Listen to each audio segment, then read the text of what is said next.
दो तीन बुनियादी बातें हैं जिनका हमें ध्यान रखना है। किसी भी किस्म की नारेबाजी में हमें शरीक नहीं होना है। ये हल्ला गुल्ला नहीं है, क्योंकि पूरी दुनिया देख रही है, तो एक नज़ीर कायम करनी है, एक उदाहरण लोगों के सामने रखना है कि पढ़े लिखे लोग इत्तेफाकी और नाइत्तेफाकी रखते हुए भी, एक दूसरे से सहमति और असहमति रखते हुए भी बात कह सकते हैं। यहाँ पर मेरे जेएनयू के प्रोफेसर बैठे हैं, पुरुषोत्तम अग्रवाल जी, जिन्होंने हमें क्लास में सिखाया है कि सहमति का साहस और असहमति का विवेक, और इसका ठीक उलट भी, ये बड़ा ज़रूरी है। दूसरी बात, ये किसी एक धर्म के बारे में बहस नहीं है, ये बात सबको स्पष्ट होनी चाहिए। किसी धर्म को महान बताने या किसी धर्म को कमतर बताने की ये बहस नहीं है। तो यदि कोई इस उम्मीद से देख रहा है या यहाँ आया है, तो मैं आपको आश्वस्त करना चाहता हूं कि आपको नाउम्मीदी हाथ लगेगी। इस बहस में बहुत ज़्यादा धार्मिक प्रतीकों के इस्तेमाल को लेकर भी, ये दोनों लोग जो अभी आपको गंभीर दिख रहे हैं, भले लोग हैं, कल शाम को चाय पर मिले थे, बहुत हंसी मजाक भी इनके बीच हुआ था, और गलबैयाँ डालते हुए एक तस्वीर भी हुई थी। ये इस बात का प्रमाण है कि इंटरनेट पर जो हल्ला मचा हुआ है उसके मुकाबले ये दोनों लोग बहुत ही अच्छे शांत ढंग से बहस के लिए राजी हो गए हैं। ट्विटर की बातें ट्विटर तक सीमित, एलन मस्क आजकल उसको एक्स कहते हैं, और अब इस बहस की शुरुआत मैं इन विद्वानों का, हालांकि इनको परिचय की जरूरत नहीं, पर हो सकता है, हमें पत्रकारिता में सिखाया जाता है कि नेवर अज्यूम, विज्ञान भी यही कहता है। मुफ्ती शमाइल नदवी साहब इस्लामिक विद्वान, शिक्षाविद हैं, कोलकाता के वाहियान फाउंडेशन के संस्थापक हैं, लखनऊ की प्रतिष्ठित दारुल उलूम नदवतुल उलमा से ग्रेजुएशन किया है, सोशल मीडिया और सार्वजनिक मंचों पर अध्यापन और बौद्धिक कामों में सक्रिय हैं, और इस समय इंटरनेशनल इस्लामिक यूनिवर्सिटी मलेशिया से पीएचडी कर रहे हैं। अच्छी बात यह है कि पढ़ाई के साथ साथ ट्रैवल ब्लॉग भी बनाते हैं। पेट्रोनस टावर के सामने का ब्लॉग हमने देखा। हमारे साथ जावेद अख्तर साहब हैं। जावेद अख्तर साहब कवि हैं, शायर हैं, गद्य भी लिखते हैं, फिल्मों के लिए संवाद लिखे हैं, गीत लिखे हैं। इससे इतर ये वैज्ञानिक सोच को लेकर या अपने डिक्लेयर्ड एथिज्म को लेकर भी मुखर रहते हैं और अपने तहीं रैशनैलिटी की बात करते हैं। देवियों और सज्जनों, डज गॉड एग्जिस्ट, इस सवाल का जवाब सब अपने अपने तहीं खोजने की कोशिश कर रहे हैं। कोई इसको गॉड डैम पार्टिकल की खोज बताता है, कोई गॉड पार्टिकल की खोज बताता है, कोई हिग्स बोसान की खोज बताता है, कोई ये सवाल जवाब तलाशने की कोशिश करता है कि मास एग्जिस्टेंस में आखिर आया कैसे, हुआ क्या था, सृष्टि के पहले, समय के पहले क्या था, और कोई ये कहता है कि ये सारी खोजें जिस मस्तिष्क में हो रही हैं प्रकृति के क्रम में, वो कैसे विकसित हुआ। मैं उम्मीद करता हूं कि हम आज इन बुनियादी सवालों के कुछ जवाब हासिल करने में कामयाब हों। मैं सबसे पहले मंच पर आमंत्रित कर रहा हूं मुफ्ती शमाइल नदवी साहब को। आइए सर जी।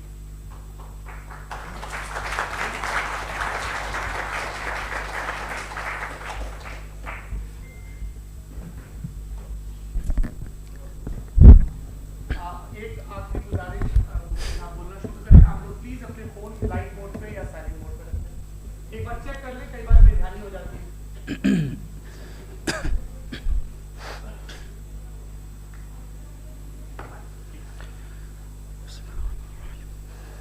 तमाम तारीफ़ें उस क्रिएटर के लिए जिसने इस यूनिवर्स को एक मकसद के तहत पैदा किया है। रिस्पेक्टेड जनाब जावेद अख्तर साहब, मिस्टर सौरभ द्विवेदी और respected audience, thank you all for being here today. आज की डिबेट में चूंकि हम बात करने वाले हैं डज गॉड एग्जिस्ट के टॉपिक पर, तो ये एक ऐसा टॉपिक है जिसके मुताल्लिक कोई भी डिसीजन लेने के लिए अलग अलग स्टैंडर्ड्स हो सकते हैं।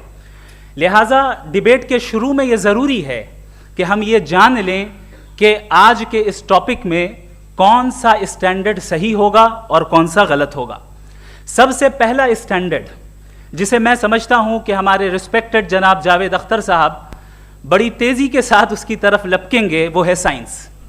जबकि साइंस दर हकीकत खुदा के एग्जिस्टेंस को डायरेक्टली साबित करने या उसके एग्जिस्टेंस को डिनाई करने के लिए स्टैंडर्ड नहीं बन सकती।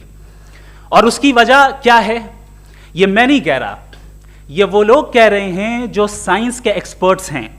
नेशनल एकेडमी ऑफ साइंस कहती है, science doesn't have the processes to prove or disprove the existence of God. Why? क्योंकि साइंस का ताल्लुक एम्पेरिकल एविडेंस से है, और एम्पेरिकल एविडेंसेस का ताल्लुक हमारे नेचुरल और फिजिकल वर्ल्ड से है, जबकि गॉड नॉन फिजिकल और सुपर नेचुरल रियलिटी है। लिहाजा नॉन फिजिकल रियलिटी को आप उस टूल के साथ नहीं चेक कर सकते जिसका काम फिजिकल रियलिटी को तलाश करना है। लिहाजा आज इस डिबेट में गॉड की एग्जिस्टेंस को साबित करने या उसे डिनाई करने में साइंटिफिक एविडेंस को एक्सेप्ट नहीं किया जाएगा। दूसरा स्टैंडर्ड हो सकता है रेविलेशन, कि रेविलेशन के जरिए हम यह साबित करें कि गॉड एग्जिस्ट करता है या नहीं। लेकिन यह स्टैंडर्ड भी आज इररेलेवेंट है। क्यों? क्योंकि रेविलेशन मेरे नजदीक सोर्स ऑफ नॉलेज है, वैलिड सोर्स ऑफ नॉलेज है, लेकिन हमारे जावेद अख्तर साहब के नजदीक यह वैलिड सोर्स ऑफ नॉलेज नहीं है। लिहाजा आज की डिबेट में मैं एक भी एविडेंस किसी भी मजहबी स्क्रिप्चर से नहीं दूंगा, ताकि जावेद अख्तर साहब के लिए वो अनएक्सेप्टेबल ना हो। तीसरा जो मेयार हो सकता है वो है ऑब्जर्वेशन, कि भाई कोई कहे कि हमें खुदा दिखाओ, अगर है तो दिखाओ, या ये कि खुदा के एग्जिस्टेंस पर एम्पेरिकल एविडेंस दो, तो ये है दर हकीकत गलत टूल का इस्तेमाल करना। ये ऐसा ही है कि जावेद साहब मुझसे ये मुतालबा करें कि मुफ्ती साहब आप मेटल डिटेक्टर के जरिए प्लास्टिक डिटेक्ट करके दिखाएं। अब चूंकि प्लास्टिक डिटेक्ट नहीं हो पा रही है, लिहाजा plastic does not exist. No, you are using the wrong tool. इस टूल से प्लास्टिक को डिटेक्ट नहीं किया जाता। लिहाजा मैं समझता हूं कि गॉड के एग्जिस्टेंस पर एम्पेरिकल एविडेंस का मुतालबा करना एक बचकाना मुतालबा है, और हमारे रिस्पेक्टेड जनाब जावेद अख्तर साहब इस स्टेज से अब बहुत आगे निकल चुके हैं। अब बचता है एक ही स्टैंडर्ड, और वो स्टैंडर्ड है अक्ल, लॉजिक, रीजनिंग। और यही वो स्टैंडर्ड है जिसके तहत गॉड की एग्जिस्टेंस को साबित किया जाएगा या गॉड की एग्जिस्टेंस को डिनाई किया जाएगा। लेकिन चूंकि ये बहुत इंपॉर्टेंट और सेंसिटिव टॉपिक है, इसलिए लॉजिकल आर्ग्यूमेंट भी ऐसा होना चाहिए जो डेफिनेटिव हो, इनडेफिनेटिव ना हो, जो 2 और 2 4 की तरह बिल्कुल वाजे हो, जिसे लॉजिकली रिजेक्ट करना पॉसिबल नहीं हो। फॉर एग्जाम्पल हम कहें हमारे रिस्पेक्टेड मिस्टर सौरभ साहब, ये एक इंसान है और तमाम इंसान कॉन्शियस बीइंग है, लिहाजा नतीजा क्या निकला? हमारे सौरभ साहब भी कॉन्शियस बीइंग है। क्या ये इनडेफिनेट आर्ग्यूमेंट है या डेफिनेट आर्ग्यूमेंट है? ये डेफिनेट आर्ग्यूमेंट है। ये 2 और 2 की तरह वाजे है, इसमें किसी तरह जो है लॉजिकली इसको रिजेक्ट नहीं किया जा सकता। तो अगर आज हमारे जावेद अख्तर साहब ऐसी कोई अकली दलील और लॉजिकल एविडेंस दें खुदा के ना होने पर जो डेफिनेट भी हो, तो मैं ये ऐलान करता हूं कि यकीनन मैं उस एविडेंस को कबूल करूंगा और उस पर गौर करूंगा। लेकिन साथ में यह भी ऐलान कर देता हूं प्रेडिक्शन के तौर पर कि ऐसा कोई डेफिनेट आर्ग्यूमेंट कोई नहीं पेश कर सकता। दलील हम देंगे और डेफिनेटिव दलील देंगे, लॉजिकल दलील देंगे, ऐसी दलील देंगे जो एंटायर एथिस्टिक वर्ल्ड उसे रेफ्यूट नहीं कर सकती। चलें अब हम एक एग्जाम्पल सोचते हैं, एक सिनेरियो, सिंपल सिनेरियो, तमाम ऑडियंस से गुजारिश है, हम और आप एक आइसोलेटेड आइलैंड पर हैं, ऐसा आइलैंड जहां पे हमसे पहले कोई कभी नहीं गया। चलते चलते आपके सामने अचानक आपने देखा एक पिंक कलर की बॉल पड़ी हुई है। सबसे पहला सवाल आपके जहन में क्या आएगा कि ये बॉल यहां क्यों आई, कैसे आई, ये पिंक कलर की ही क्यों है, कोई और कलर भी हो सकता था, ये इसी शेप में क्यों है, कोई और शेप भी हो सकता था। नेचुरली आप इस तरफ पहुंचेंगे कि कोई ना कोई है जिसने इन स्पेसिफिक प्रॉपर्टीज के साथ इस बॉल को बनाया है और यहां पे रखा है। चूंकि आप जानते हैं कि ये जो बॉल है इसका एग्जिस्ट करना जरूरी नहीं है, ये एग्जिस्ट कर भी सकती थी, नहीं भी कर सकती थी, और एग्जिस्ट करना ही था तो किसी और फॉर्म में करती, किसी और कलर में करती। अब आप इस बॉल को एक्सपैंड करते चले जाएं, एक्सपैंड करते चले जाएं, एक्सपैंड करते चले जाएं, यहां तक कि ये बॉल यूनिवर्स के साइज की हो जाए। बताइए कि क्या साइज के बढ़ जाने से सवाल बदल जाएगा? हरगिज नहीं बदलेगा। अभी भी सवाल रहेगा, ये यूनिवर्स कहां से आया, इन स्पेसिफिक प्रॉपर्टीज के साथ कहां से आया, क्यों आया, किसने बनाया, यह सवाल उस वक्त भी वैलिड रहेगा। लेकिन यह सवाल अगर हम जनाब जावेद अख्तर साहब से करें तो चूंकि इनका वर्ल्ड व्यू एथिस्टिक है, और सिर्फ इनका नहीं, मतलब जितने भी एथिस्ट हैं और एथिस्टिक वर्ल्ड व्यू को रखने वाले से अगर आप ये सवाल करें कि ये यूनिवर्स कहां से आया, तो इनका जवाब या तो आर्ग्यूमेंट फ्रॉम इग्नोरेंस होगा या डॉगमेटिक होगा। या तो ये कहेंगे कि मुझे नहीं पता कि ये कहां से आया, लिहाजा गॉड डज नॉट एग्जिस्ट, ये आर्ग्यूमेंट फ्रॉम इग्नोरेंस है। या ये कहेंगे कि ये यूनिवर्स खुद ब खुद बन गया, इसका मतलब ये है कि उस बॉल को भी खुद ब खुद बन जाना चाहिए, लेकिन बॉल के ताल्लुक से ये एक्सप्लेनेशन एक्सेप्ट नहीं की जाएगी कि ये खुद ब खुद बन गई, लेकिन यूनिवर्स के ताल्लुक से कर दिया जाएगा। इसे हम दूसरे अल्फाज में डॉगमा भी कह सकते हैं। दूसरी चीज, हमारे जावेद अख्तर साहब जरूर गॉड ऑफ गैप्स की मिसाल भी जरूर देंगे, और मिसाल देंगे कि पहले ज़माने में बिजलियां कड़कती थी तो लोगों ने किसी एक खुदा की तरफ, और बारिश होती थी तो दूसरे खुदा की तरफ मंसूब कर दिया, उनके पास दलील नहीं थी। यह हमारा वर्ल्ड व्यू है ही नहीं, यह हमारा वर्ल्ड व्यू है ही नहीं, क्योंकि नेचुरल फिनोमेना के प्रोसेस की इंटरप्रिटेशन को जान लेने से यह कहां से साबित हो गया कि गॉड एग्जिस्ट नहीं करता है। इस पर मैं इंशाअल्लाह अभी आगे बात करूंगा। आप हजरात ये भी देखेंगे, और मैं ये एक्सपेक्ट करता हूं कि हमारे रिस्पेक्टेड जनाब जावेद अख्तर साहब जरूर इमोशनल आर्ग्यूमेंट्स भी देंगे, जो कि एक लॉजिकल फेलेसी है जब बात आती है ट्रुथ को डिसाइड करने में। क्यों? मिसाल के तौर पर वो कहेंगे कि अगर गॉड है तो ईविल क्यों एग्जिस्ट करता है, जबकि मैं कहता हूं ईविल का एग्जिस्ट करना गॉड के एग्जिस्ट करने की दलील है, उसके खिलाफ नहीं है। चूंकि अगर गॉड है तो हम सब उसके सामने अकाउंटेबल हैं, और अगर हम अकाउंटेबल हैं तो अकाउंटेबिलिटी के लिए ईविल का मौजूद होना जरूरी है, उसके बगैर हम अकाउंटेबल नहीं हो सकते। और अगर हम अकाउंटेबल नहीं हैं तो हम जनाब जावेद अख्तर साहब से पूछेंगे कि आप बताएं कि फिर सफरिंग इस दुनिया में क्यों है? अगर खुदा नहीं है तो सफरिंग क्यों है? और उन लोगों के जज्बे का क्या जिनके अंदर सफरिंग के बाद इंतकाम लेने का जज्बा पाया जाता है और वो इस दुनिया से ऐसे ही चले गए, क्या उनकी सारी तकलीफें बेकार चली जाएंगी? अब आ जाएं उसी एग्जाम्पल की तरफ कि बॉल, मुझसे अगर कोई पूछे इस बॉल को किसने बनाया और या इस एक्सपेंडेड बॉल को किसने बनाया, मैं कहूंगा कि चूंकि ये यूनिवर्स और इस यूनिवर्स की तमाम चीजें कॉन्टिंजेंट हैं। कॉन्टिंजेंट होने का मतलब ये होता है कि जो अपने एग्जिस्टेंस पे किसी के ऊपर डिपेंड करती हो, तो जाहिर है ये यूनिवर्स कॉन्टिंजेंट है। और अगर कोई चीज कॉन्टिंजेंट नहीं है तो मैं रिक्वेस्ट करूंगा कि मुझे दिखा दें कि कौन सी चीज यूनिवर्स में कॉन्टिंजेंट नहीं है, हम भी जरा गौर कर लें और हम भी देख लें। और जब कॉन्टिंजेंट चीजें मौजूद हैं तो फिलोसोफर्स की इस्तिलाह के मुताबिक, हम उस टर्मिनोलॉजी के मुताबिक हम उस जगह तक पहुंचते हैं और उस हस्ती तक पहुंचते हैं जिसे नेसेसरी बीइंग कहा जाता है, कि ये वो नेसेसरी बीइंग है जिसका मौजूद ना होना नामुमकिन हो। चूंकि अगर ये मौजूद ना हो तो सारी चीजें एग्जिस्टेंस में आएंगी ही नहीं, और ये सारी कॉन्टिंजेंट चीजें उसी के ऊपर डिपेंड करती हैं। अब अगर आप ये सवाल करते हैं कि फिर उस हस्ती को किसने बनाया, फिर उसका कॉज क्या है, फिर उसका कॉज क्या है, फिर उसका कॉज क्या है, और एंडलेसली चले जाएं, इसे हम कहते हैं इन्फिनिट रीग्रेस ऑफ कॉजेस, जो कि लॉजिकल फेलेसी है। कॉन्सेप्चुअली इन्फिनिटी पॉसिबल है। मिसाल के तौर पे न्यूमेरिकल्स 1 2 3 गिनते चले जाएं, इन्फिनिट नंबर्स हैं। मैं कॉन्सेप्चुअली बात नहीं कर रहा, प्रैक्टिकली रियलिटी में साबित करके दिखाएं कि infinite regress of causes possible हैं या नहीं। अगर पॉसिबल हैं तो हम मान लेंगे, मिसाल दे दें, और पॉसिबल नहीं है तो एक ही ऑप्शन बचता है जिसे हम कहते हैं नेसेसरी बीइंग। ऐसी नेसेसरी बीइंग जो इंडिपेंडेंट है, क्योंकि अगर वो डिपेंडेंट हुई तो वो नेसेसरी नहीं रहेगी। ऐसी इंडिपेंडेंट बीइंग जो इटर्नल है, अगर वो इटर्नल नहीं होगी, उसकी बिगिनिंग होगी तो वो खुद कॉन्टिंजेंट है। ऐसी बीइंग जो पावरफुल है, क्योंकि कॉन्टिंजेंट को एक्चुअलाइज करने के लिए पावर चाहिए। ऐसी बीइंग जो इंटेलिजेंट है और नॉलेजेबल है, क्योंकि ये यूनिवर्स स्पेसिफिक फॉर्म और स्पेसिफिक लॉज ऑफ नेचर के तहत प्रिसाइजली चल रहा है। Thank you. थैंक यू मुफ्ती साहब। मैं इन दलीलों के बाद जावेद अख्तर साहब से गुजारिश करूंगा, आप बैठ के बोलना चाहेंगे या बाहर? जी।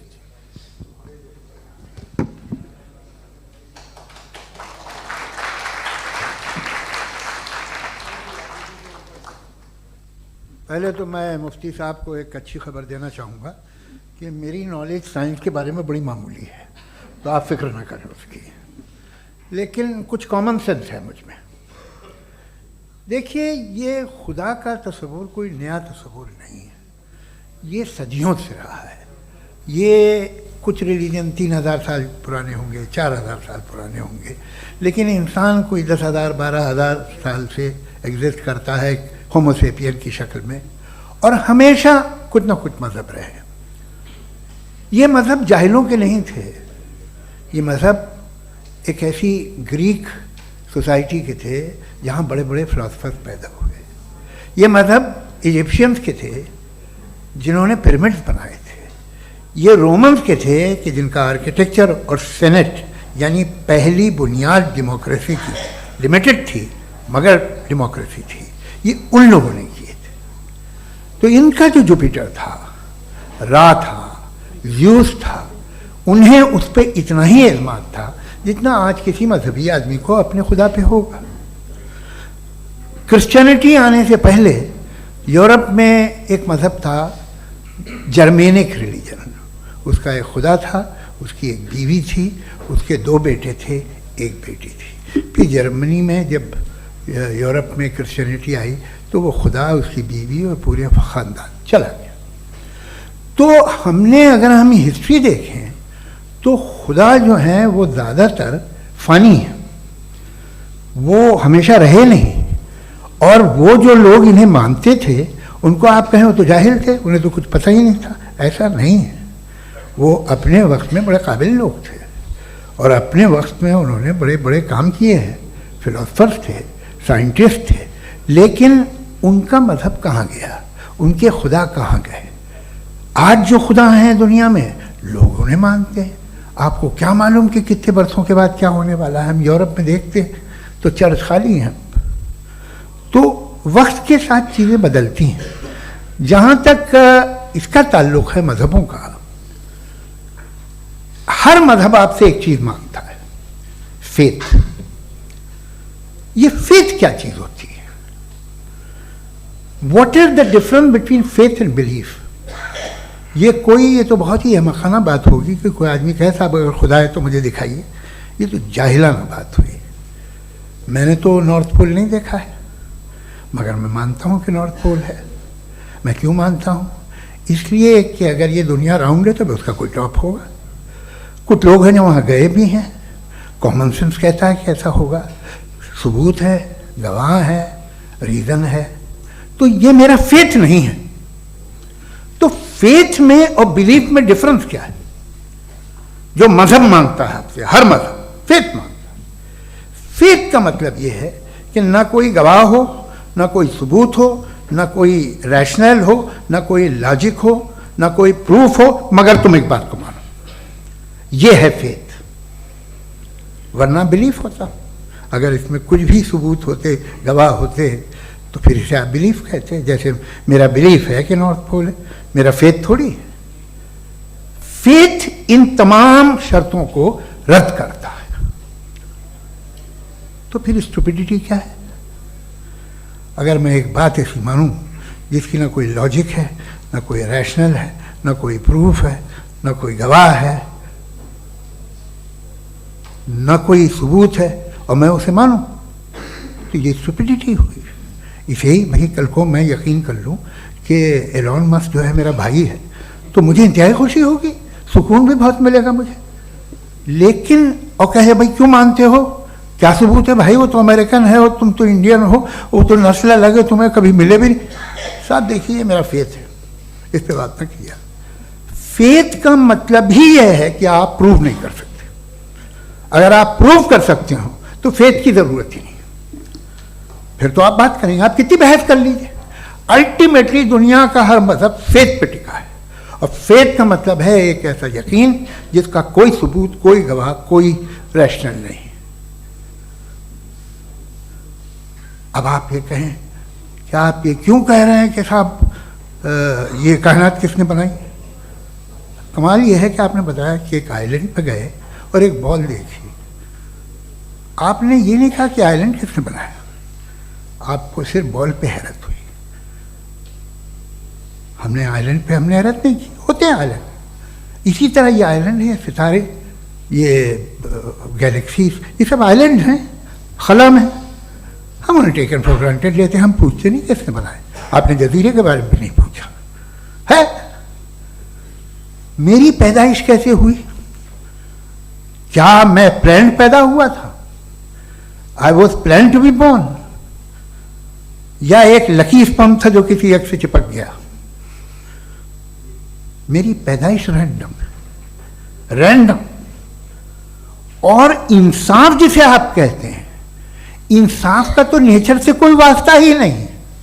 जो आप कहते हैं कि एक दिन इंसाफ मिलेगा, इंसाफ is a human concept. Nature में कोई इंसाफ नहीं। अगर शेर हिरन को खा जाता है तो उसे कोई सजा नहीं मिलती। अगर एक आंधी आती है और हरे भरे पेड़ों को उखाड़ के फेंक देती है तो आंधियों की जेल नहीं होती है। नेचर में इंसाफ नहीं, इसलिए मुझे नेचर को इंसाफ की जरूरत भी नहीं। नेचर तमाम एक है। अब हम कहें कि साहब ये देखिए जो मैंने खाना खाया था ये मेरी आंख तो नहीं यूं कर दिया उसे तो इसे सजा मिलनी नहीं, वो सिस्टम है, ऐसे ही चल रहा है। नेचर बगैर इंसाफ के है। इंसाफ इज अ ह्यूमन कॉन्सेप्ट। तो जो आपसे कहता है कि मैं तुम्हें इंसाफ दूंगा वो इंसानी जहन की पैदावार है। ये नेचुरल है ही नहीं, ये आसमानी है ही नहीं। नेचर का तसव्वुर, इंसाफ का तसव्वुर। भाई आप साथ मिलते हैं, अब आप लेफ्ट हैंड ड्राइव कर लें, ये क्या है? तमाम सच, तमाम नेकी, तमाम शराफत लेफ्ट हैंड ड्राइव है। वरना क्या होगा, या तो आप क्रॉस कर देंगे, आपका एक्सीडेंट हो जाएगा, या आप किसी को मार देंगे, या ट्रैफिक जैम हो जाएगा। झूठ, बेईमानी, रिश्वतखोरी, ये तमाम जो है driving on the wrong side है। इसके ऊपर कुछ नहीं। ये तो हमने बनाया, जैसे हमने लेफ्ट हैंड ड्राइव बनाई है। ये कॉन्सेप्ट ऑफ इंसाफ जो है ये हमारा है, इसका नेचर से कोई वास्ता नहीं। शेर खा जाता है हिरन को, उसे जेल होती है क्या? कुछ भी नहीं, है ही नहीं। तो ये जो दुनिया के रिलीजन प्रॉमिस करते हैं आपसे इंसाफ, इसी से मालूम होता है कि ये मैनमेड है। ये तसव्वुर कहीं और का है ही नहीं। जो नेचर है, कुछ लोग कहते हैं नेचर ही खुदा है, तो नेचर में तो इंसाफ नहीं कहीं। और आप वादा कर रहे हैं कि तुम्हें मरने के बाद इंसाफ मिलेगा। मुझे अगर मिलेगा तो मैं बहुत खुश हूँगा, लेकिन मैं यकीन नहीं कर पाता हूँ, इसलिए कि मैं फेथ नहीं पैदा कर सकता। The very fact that religions demand faith, इसका मतलब है कि उनके पास जस्टिफिकेशन नहीं है। अच्छा साहब, फिर रिलीजन अगर मॉडरेशन में है, कोई सा भी रिलीजन, वो आप में कुछ खूबियाँ भी पैदा करता होगा। देखिए उससे ये फ़ायदा है, वो फ़ायदा है। अल्कोहल जो है वो ज़्यादातर दवाओं में यूज़ होती है, और एक सर्वे किया गया था अमेरिका में कि लॉन्जिटिविटी किन लोगों की है। तो एक तरफ वो लोग थे जो शराब पीते ही नहीं थे, और एक तरफ वो थे जो एक बोतल शराब रोज़ पीते थे। सबसे ज़्यादा लंबी उम्र उनकी है जो 2 पैक नाप के शराब पीते और खाना खाते हैं। मगर हम शराब को बुरा समझते हैं, मैं भी बुरा समझता हूँ। क्यों? ऐसा होता नहीं। कुछ चीज़ों में आदत होती है कि वो बढ़ती है। आज तक में एक आदमी दूध पीता है, आप 10 साल बाद भी मिलेंगे तो एक ही गिलास पीता होगा। ऐसा नहीं होता, सुबह से दूध पीता रहता है। मिल्कोहलिक मैंने नहीं देखे, अल्कोहलिक होते हैं। ये टेंडेंसी है मजहब की कि वो बढ़ता है, जैसे कैंसर बढ़ता है, जैसे शराब बढ़ती है। कुछ लोग होंगे जो उसे सही तरह से यूज़ करते। मुझे यकीन है कि हमारे मुफ्ती साहब भी उनमें से एक हैं। इनसे बहुत खुशी हुई मुझे इनसे मिलकर। लेकिन कितने लोग हैं कि आज आप देखते हैं दुनिया में जो तबाहियाँ हैं, इनमें कितना हाथ है उन लोगों का जो बिलीवर कहते था मजहब ये नहीं कहता, ना कहता होगा, मगर जब ये मजहब पीते हैं तो ऐसे बिहेव करते हैं। थोड़ा सा अगर हो तो शायद बहुत अच्छी बात, लेकिन शराब थोड़ी सी नहीं रहती, उसमें टेंडेंसी है पहले। थोड़ा सा अगर 2-3 कैंसर के सेल हो ना बॉडी में तो आदमी सिम रहेगा, लेकिन वो 2-3 सेल नहीं रहते, वो मल्टीप्लाई होते हैं।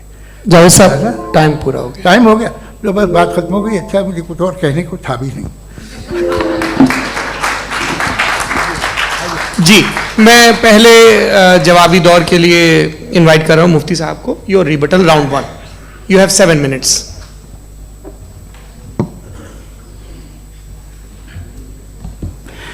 Thank you very much Javed साहब। आपकी बात को सुनकर बड़े महजूज हुए हम लोग। महजूज, do you understand? We enjoyed. Okay, अब थोड़ा सा लॉजिकली उसको हम लोग देखते हैं। दरअसल हम लोगों ने कल गुजारिश की थी मुफ्ती साहब से भी, जावेद साहब से भी, कि हिंदुस्तानी ज़बान आम फहम सबको समझ में आ जाए, और जहाँ कहीं आप मुश्किल शब्द इस्तेमाल करें वहाँ बताते भी चलें। Thank you.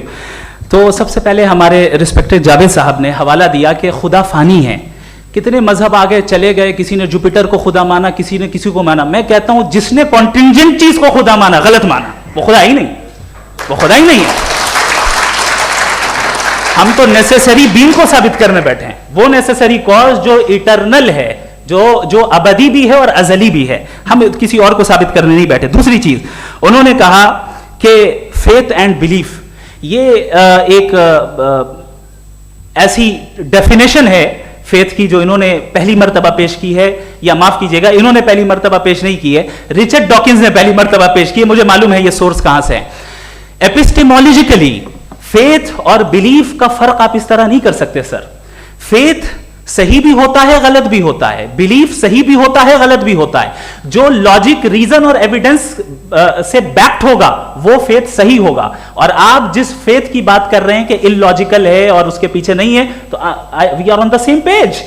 हम नहीं मानते उस फेथ को, जो फेथ ऐसा हो जिसके पीछे कोई लॉजिक ना हो, एविडेंस ना हो, हम नहीं मानते। हम तो उस फेथ के कायल हैं जिसके पीछे लॉजिक हो और एविडेंस हो। तो बिलीफ सही भी होता है, गलत भी होता है, फेथ भी सही होता है और गलत भी होता है। तो आज फेथ और बिलीफ के डिफरेंस पे बात नहीं हो रही। आज आप चाहे फेथ एक्सेप्ट कर लें या बिलीफ एक्सेप्ट कर लें, आज ये बात होगी कि ट्रूथ क्या है, चाहे ट्रू बिलीफ सही है या ट्रू फेथ सही है, और फॉल्स फेथ क्या है और फॉल्स बिलीफ क्या है, बात इस पे हो रही। दूसरी चीज इन्होंने पूछा स्टुपिडिटी फिर क्या है। अगर फेथ रिलीजन स्टुपिडिटी नहीं है तो और क्या है? चूंकि फेथ का मुतालबा करते हैं तो स्टुपिडिटी क्या है? मैं कहता हूं स्टुपिडिटी एथिज्म है। उसकी वजह यह है कि आप एक सड़क पे जा रहे हो और आप किसी गार्डन में जाएं और देखें वहां लिखा है फूलों के साथ I love Javed Akhtar, and I really do, I love you sir. तो जब आप वहां पर पहुंचे तो वहां पहुंचकर अब ये बताएं, क्या आप ये कहेंगे वाह व्हाट अ नेचुरल सिलेक्शन? ये क्या नेचुरल सिलेक्शन है? नहीं, ये प्रिसाइजली डिजाइंड है, इसके पीछे डिजाइनर है। लिहाजा अगर कोई एक ऐसी कॉमन सेंस की बात को कबूल नहीं कर रहा है कि यूनिवर्स जो इतने प्रिसाइजली काम कर रहा है, हम कहते हैं कि खुद ब खुद बन गई, मैं समझता हूं इससे बड़ी स्टुपिडिटी और कुछ नहीं है। ये रैशनल चीज है।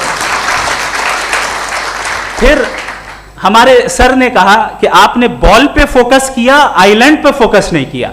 अरे आइलैंड को किसने बनाया यही समझाने के लिए तो बॉल की मिसाल दे रहा हूं। और बॉल भी कॉन्टिंजेंट है, आइलैंड भी कॉन्टिंजेंट है, दोनों नेसेसरी बीइंग का मुतालबा करते हैं। आगे इन्होंने कहा कि नेचर में कोई इंसाफ नहीं है। हम डिसाइड करते हैं कि मोरालिटी क्या होती है, इंसाफ क्या होता है। हम डिसाइड करते हैं, जैसे ड्राइविंग सीट में ट्रैफिक वाला, ये तो किसी खुदा ने नहीं कहा, ये है, इसे कहते हैं फॉल्स इक्विवेलेंस। ये एक लॉजिकल फेलेसी है। आपने जो है मिसाल दी ड्राइविंग की और ट्रैफिक की, ये सब्जेक्टिव मोरालिटी है। आप सब्जेक्टिव मोरालिटी को मिसाल बनाकर ऑब्जेक्टिव मोरालिटी के ऊपर नहीं थोप सकते। इंसाफ की ऑब्जेक्टिव मोरालिटी। अगर आप ये कहते हैं कि नेचर में इंसाफ नहीं है तो इंसाफ का न होना ये नेचुरल हुआ, तो फिर नेचर को नेचर रहने दे, क्यों हम इतना स्ट्राइव कर रहे हैं दुनिया में इंसाफ लाने के लिए? ये तो इलॉजिकल बात है, इरैशनल बात है। इसलिए बहुत सी चीजें ऐसी हैं जो ऑब्जेक्टिवली जो है इविल या गुड हैं, और बहुत सी चीजें ऐसी हैं जो सब्जेक्टिवली हैं। सब्जेक्टिवली जो मोरल होता है या इमोरल होता है उसको हम सोशल कंसेंसस से या पर्सनल प्रेफरेंस से डिसाइड करते हैं।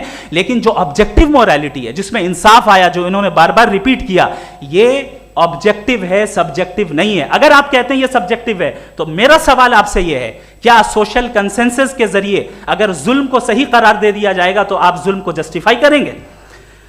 दूसरी चीज इन्होंने ये कहा कि 2 पैक शराब पी लें तो वो उतने पे नहीं रहता, बढ़ जाता है। यही मामला मजहब के साथ है। 2 पैक आप पी लें बढ़ेगा। तो ये एक ऐसी मिसाल है, इसको कहीं भी फिट कर लें कि आप एथिज्म पे जब फिट करें, जब आप 2 पैक एथिज्म का लेंगे ना तो वो बढ़ बढ़ के नॉर्थ कोरिया बनेगा। Thank you.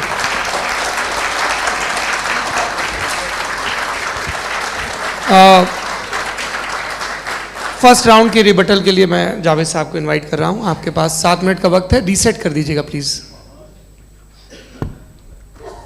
मुझे इस बात की खुशी है कि मुफ्ती साहब ने भी मान लिया कि नेचर में कोई इंसाफ नहीं है। तो कोई भी चीज़ जो इंसान ने नहीं बनाई है उसमें इंसाफ नहीं होता है। एक बात मैं आपसे अर्ज़ करूँ, ज़रा पता लगा लीजिएगा, ये जो आप बाग में जाते हैं बेहद खूबसूरत फूल देखते हैं ना, इनमें से कोई नेचुरल नहीं है। ये सारे फूल क्रॉस करके बनाए गए हैं। जो जंगल में फूल होते हैं नहायत मामूली होते हैं।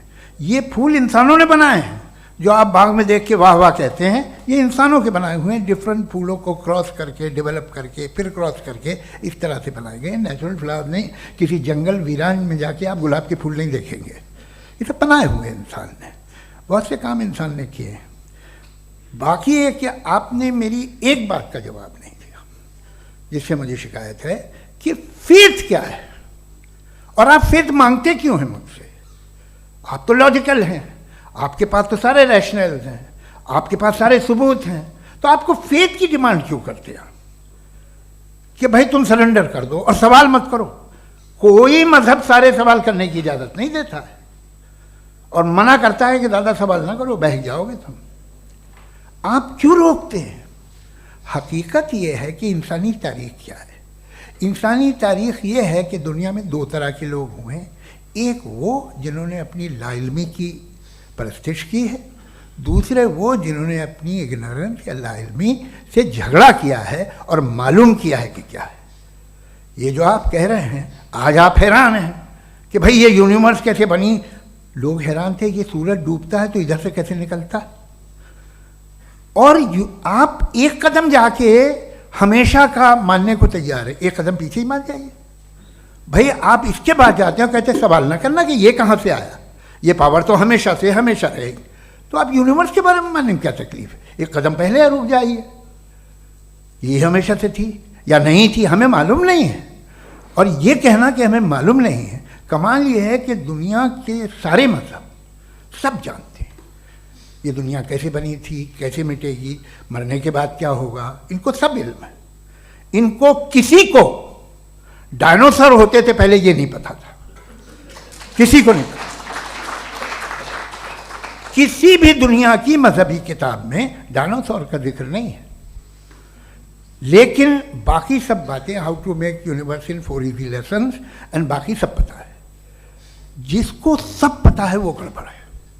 हम में ये इनकिसार, ये ह्यूमिलिटी होनी चाहिए कि हम ये कहें कि हमें ये बहुत सारी बातें नहीं मालूम, लेकिन हम उनकी परस्तिश ना करें, अपनी लाइल्मी को की परस्तिश ना करें, हम उसे पता लगाने की कोशिश करें।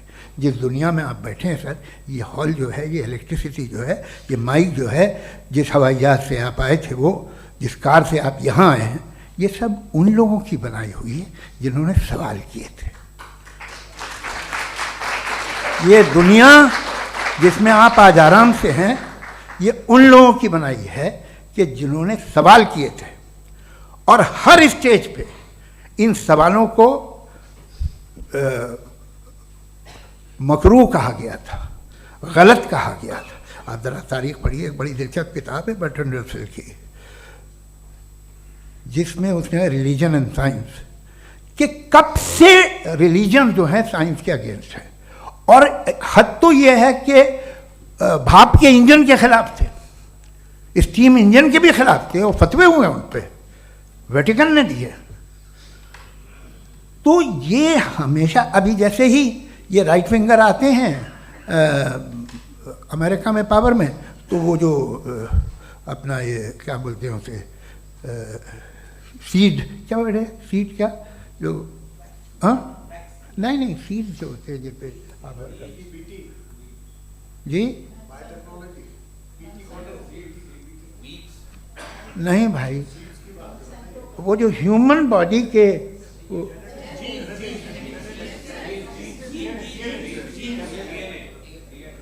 उस पर रिसर्च बंद हो जाती है, रिपब्लिकन नहीं करने देते। अरे भाई इतना डर क्या है तुम्हें? एक ज़माने में बहुत नाराज थे ये सारे मजहबी लोग कि ये इंसान तो इंसान बनाने की कोशिश कर रहा है। आपको क्या तकलीफ भाई, बना ले तो बना लेने दो, ये खौफ क्या है? और ये सब आज जो आप कह रहे हैं नामुमकिन है, ये कैसे हुआ? मुझे एक किस्सा याद आता है। जब मैं 6ठी क्लास में था तो मैं मैथमेटिक्स में बहुत वीक था, तो एक टीचर रख दिया गया, उसने 1 2 3 4 5 6 7 तो सिखा दिया मुझे। वो दिन मैं भूल नहीं सकता हूँ मुफ्ती साहब, जिस दिन उसने ये बताया कि 1/2 क्या होता है और 3/4 क्या होता है। मुझे ऐसा लगा कि मेरा सर बीच से फट जाएगा। यह आदमी कह रहा है कि जो दीवार के अंदर जाओ वॉक करते हुए। आज हंसता हूँ मैं इस बात पे। तो आज जो बातें आपके जहन से बिल्कुल परे हैं और आप हैरान होते उन्हें देख के, एक वक्त आएगा कि मामूली लगेंगे। और हुआ है, आपकी इंसानी तारीख ही है। इतनी जल्दी सारे फैसले आप मत कर लीजिए, थोड़ा ये ह्यूमिलिटी रखिए कि भाई ये हमें नहीं मालूम। ये कहने में क्या आ रहा है? ये यूनिवर्स कहाँ तक फैली, ये कब से है और कब तक रहेगी, हमें नहीं मालूम। आपने फैसला कर लिया कब बनी। ये आपके हिसाब से कोई 14 बिलियन ईयर बनी जो समझा जाता है। उससे पहले हजारों करोड़ों अरबों साल तक खुदा बैठा क्या कर रहा था? खामोश बैठा था, ऐसे ही जमाइयाँ ले रहा था। फिर उसे आइडिया आया, यार एक काम करते, वक्त अच्छा गुजर जाएगा, यूनिवर्स बनाते। सोचिए, वो तो हमेशा से है ना, मगर यूनिवर्स हमेशा से नहीं है, ये तो बनाई गई है। और उससे पहले क्या था, इनका क्या काम था? कैसी बात है, ये बड़ा आसान है। जो बात हमें आज धीरे धीरे पता चली है, बरसों 2000 और 2500 साल पहले आपको किसी ने बता दिया कि क्या था, आप मान गए, और तब से वही मान रहे हैं जो 2500 साल पहले कहा गया था। सब कुछ बदल गया है, सॉल्व हो रही हैं चीज़ें।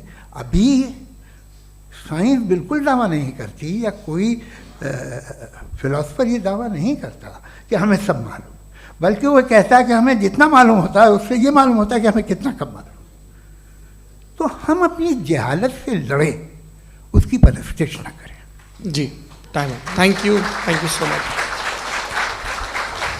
मैं तर्कों की श्रृंखला में राउंड 2 के लिए मुफ्ती साहब को आमंत्रित कर रहा हूँ। आपके पास एक बार फिर से 7 मिनट का वक्त है। शुक्रिया। जनाब जावेद अख्तर साहब कई मर्तबा दोहरा रहे हैं कि फेथ का मतलब बताइए, फेथ का मतलब बताइए। मैंने बता दिया, फेथ सही भी होता है, गलत भी होता है। और आज हम फेथ पे बात नहीं कर रहे, हम ट्रुथ और डज गॉड एग्जिस्ट पे बात कर रहे हैं। क्या डज गॉड एग्जिस्ट, ये ट्रुथ यानी गॉड है या नहीं है, इसमें से दोनों ट्रुथ क्या है। अब आप उसे फेथ कह लें, बिलीफ कह लें, नॉट माई बिजनेस। उसके बाद आपने कहा कि भाई सवाल करने से मजहब रोकता है। मैं कहता हूं जो रोकता है वो रोकता होगा, मैं नहीं रोकता, बल्कि सवाल करें, सवाल करना चाहिए। सवाल कर करके तो हम आगे बढ़ते हैं, तरक्की करते हैं, और इसीलिए मैं आज यहां पे आया हूं। लेकिन सवाल सिर्फ खुदा से नहीं होगा, आपसे भी होगा। सवाल एथिज्म से भी होगा, सवाल सिर्फ मजहब से नहीं होगा, सबसे होगा। और आज मैं सवाल करूंगा और उम्मीद है कि आप जवाब देंगे। अभी तक आपने वैसे कॉन्टिंजेंसी आर्गुमेंट का कोई जवाब नहीं दिया है। चलें, आपने कहा यूनिवर्स के बारे में इटर्नल क्यों नहीं बोल देते। ये चूंकि लॉजिकली पॉसिबल ही नहीं है कि यूनिवर्स इटर्नल हो। यूनिवर्स एक कॉन्टिंजेंट चीज है जो टाइम एंड स्पेस के पाबंद है, टाइम एंड स्पेस से बाउंड है।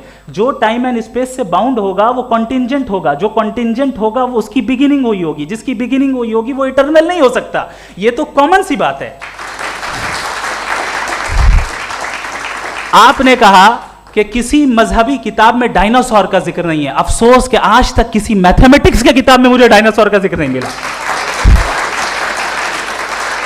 तो इसका मतलब मैथमेटिक्स की किताब बेकार है? नहीं, उसका वो टॉपिक नहीं है। रेवलेशन का और मजहबी किताबों का टॉपिक ये नहीं है कि आपको आके बताए साइकिल कैसे बनाते हैं, या आकर ये बताएं कि जो है डायनासोर कब था। वो तो मोरालिटी सिखाने आया है, गॉड के बारे में बताने आया, नॉन फिजिकल रियलिटी की हकीकत को सिखाने के लिए आया। रिलीजियन साइंस को रोकता है? नहीं रोकता। अगर रोकता है तो गलत करता है। रिलीजियन साइंटिज्म को रोकता है, जिसमें हमारे जावेद साहब मुख्तल हैं। साइंस और साइंटिज्म में फर्क है। साइंटिज्म यह है कि आप समझें कि साइंस और साइंटिफिक मेथोडोलॉजी ये नॉलेज को हासिल करने का वाहिद सोर्स ऑफ नॉलेज है। यह है साइंटिज्म। हम इसे रिजेक्ट करते हैं। हम साइंस को तो तरक्की करते हैं, भाई आप हमारी पूरी तारीख कर लें, पढ़ लें तो आपको पता चल जाएगा। बहरहाल ये अलग टॉपिक है। उसके बाद इन्होंने एक लफ्ज कहा, वेटिकन ने फतवा दिया। वेटिकन का फतवे से कोई ताल्लुक नहीं है, दोनों कॉन्ट्राडिक्टरी अल्फाज हैं। उसके बाद उन्होंने कहा कि भाई हमें नहीं मालूम। अगर नहीं मालूम तो क्लियरली कह देना कि नहीं मालूम है, इसमें क्या हरज है। तो वही तो मैं कह रहा हूं ना कि आप कह दें कि नहीं मालूम, लेकिन क्लेम क्यों कर रहे हैं कि गॉड एग्जिस्ट नहीं कर रहा है। आप कह दें नहीं मालूम है, हो सकता है हो सकता ना हो, लेकिन आप क्लेम कर रहे हैं। The moment you say God does not exist, this is a claim, and now the burden of proof is upon you too, जैसे हमारे ऊपर है। और क्यों है मैं बताता हूं, क्यों है ये भी मैं बताता हूं। फिलोसॉफिकली जो क्लेम होता है ना, सिर्फ ये नहीं होता कि इंसान कहे पॉजिटिव क्लेम करे और नेगेटिव क्लेम करे तो बर्डन ऑफ प्रूफ नहीं है। आप मिसाल के तौर पे मैं कहूं कि फुला उस कमरे में कोई नहीं है, मैंने एक नॉलेज का क्लेम किया है, उस कमरे में कोई नहीं है, मैंने एक नॉलेज का क्लेम किया, या तो मैं कहूं मुझे नहीं पता, हो भी सकता है नहीं भी हो सकता है, this is not a claim. लेकिन जब मैं कह रहा हूं कि वहां कोई नहीं है या मैं कह रहा हूं वहां कोई है, दोनों क्लेम है और दोनों के ऊपर बर्डन ऑफ प्रूफ है, हमारे ऊपर भी बर्डन ऑफ प्रूफ है, मैंने कंटिजेंसी आर्ग्यूमेंट दिया, इसे तोड़कर दिखाइए। आखिरी चीज, इन्होंने कहा कि खुदा दुनिया बनाने से पहले 150 साल पहले या करोड़ों साल पहले क्या कर रहा था। अरे हजरत, चलें बहरहाल मैं जवाब दे देता हूं, आप हमारे रिस्पेक्टेड पर्सनालिटी हैं, अगर आप नहीं होते तो मैं इसे एंटरटेन ही नहीं करता। टाइम, ये 100 साल पहले या 100 साल बाद, पहले बाद में अभी, ये वो अल्फाज हैं जिनका ताल्लुक टाइम से है। टाइम शुरू ही हुआ है यूनिवर्स की बिगिनिंग के बाद, तो उसके पहले खुदा क्या कर रहा था, सवाल इलॉजिकल है, ये फेलेसी है। यानी आप ये कह रहे हैं कि यूनिवर्स के बनने से पहले खुदा क्या कर रहा था, टाइम के बनने से पहले, पहले का ताल्लुक टाइम से, टाइम उस वक्त था ही नहीं, तो ये सवाल ही इनवैलिड है खुदा के ताल्लुक से। दूसरी चीज, आर्ग्यूमेंट ऑफ कंटिजेंसी जो मैंने आपके सामने पेश की है, आपने बार बार ये प्रूफ किया और ये कह रहे हैं कि गॉड ऑफ गैप्स। देखिए पहले नहीं मालूम था, साइंस ने कर दिया। सिंपल की मिसाल से मैं समझा देता हूं। जिस गैप्स की आप बात कर रहे हैं ना, साइंस उन गैप्स को जिन चीज के जरिए भी प्रूव करेगा वो कॉन्टिजेंट ही होगा, अब चाहे वो फोर्स हो, मैटर हो या एनर्जी हो। लिहाजा सवाल हमारा उस वक्त भी वैलिड होगा जब तक कि आप नेसेसरी बीइंग पे ना आ जाएं, और इन्फिनिट रिग्रेस पॉसिबल नहीं है of causes in practical world, तो जाहिर है कहीं रुकना पड़ेगा, जहां रुकेंगे वही खुदा है। दूसरी चीज, आपने ये कहा, क्या कह रहा था मैं, किस पॉइंट को? What? Oh no, after that. Just now. हाँ, जहां रुकेंगे वही खुदा है। बहरहाल, तो टाइम का जिक्र हो गया, गॉड ऑफ गैप, सॉरी, या इसकी एक मिसाल आप ले लें। एक कार है, एक साहब ने देखा कि भाई कार जो है उसके व्हील्स कितने अच्छे लगे हुए हैं, सही जगह पे, स्टीयरिंग जो है कितने अच्छे जगह पे लगी हुई है, और सीट्स कितने वेल डिजाइंड है, कितनी प्रिसाइजली ये कार काम कर रही है, तो जरूर कोई ना कोई इसे क्रिएट किया है, किसी ने क्रिएट किया है। अब जावेद साहब आए और कहे, अरे जनाब बोनेट खोलिए, इसमें इंजन है, इंजन इस कार को चला रहा है, hence prove no one has created the car. This is illogical, this is irrational. आपने इंजन के जरिए उस गैप को तो साबित किया, लेकिन क्या उससे कार की जो क्रिएशन है और उसका जो क्रिएटर है ये इम्पॉसिबल हो जाए, ऐसा पॉसिबल है? उसका सवाल खत्म हो जाए, ऐसा पॉसिबल है? नहीं। आपने गैप्स को फिल करके, कॉन्टिंजेंट चीजों से गैप्स को फिल करके हमारे ऑब्जर्वेशन को और ब्रॉड कर दिया। अब हमें और पता चल गया कि ये जो कार है इसका सिस्टम कितना ज्यादा कॉम्प्लेक्स है। पहले कम समझते थे, अब कॉम्प्लेक्सिटी और ज्यादा वाजे हो गई। अब हमें समझ में आ रहा है कि हमारी सर्टेनिटी और बढ़ गई कि जरूर इस कार को किसी ना किसी ने बनाया। यही मामला यूनिवर्स का है। साइंस हमेशा फिजिकल वर्ल्ड की चीजों को ही फिल करती जाएगी और फिजिकल चीजों से ही करती जाएगी, चूंकि एम्पेरिकल एविडेंस का ताल्लुक फिजिकल वर्ल्ड से है। आप साइंस के जरिए मेटाफिजिकल रियलिटी को कभी साबित नहीं कर सकते। ये रॉन्ग टूल का इस्तेमाल करना है। ये वही काम है कि आप मेटल डिटेक्टर से प्लास्टिक डिटेक्टर करने चलें, जो कि जाहिर है सही नहीं है। Thank you.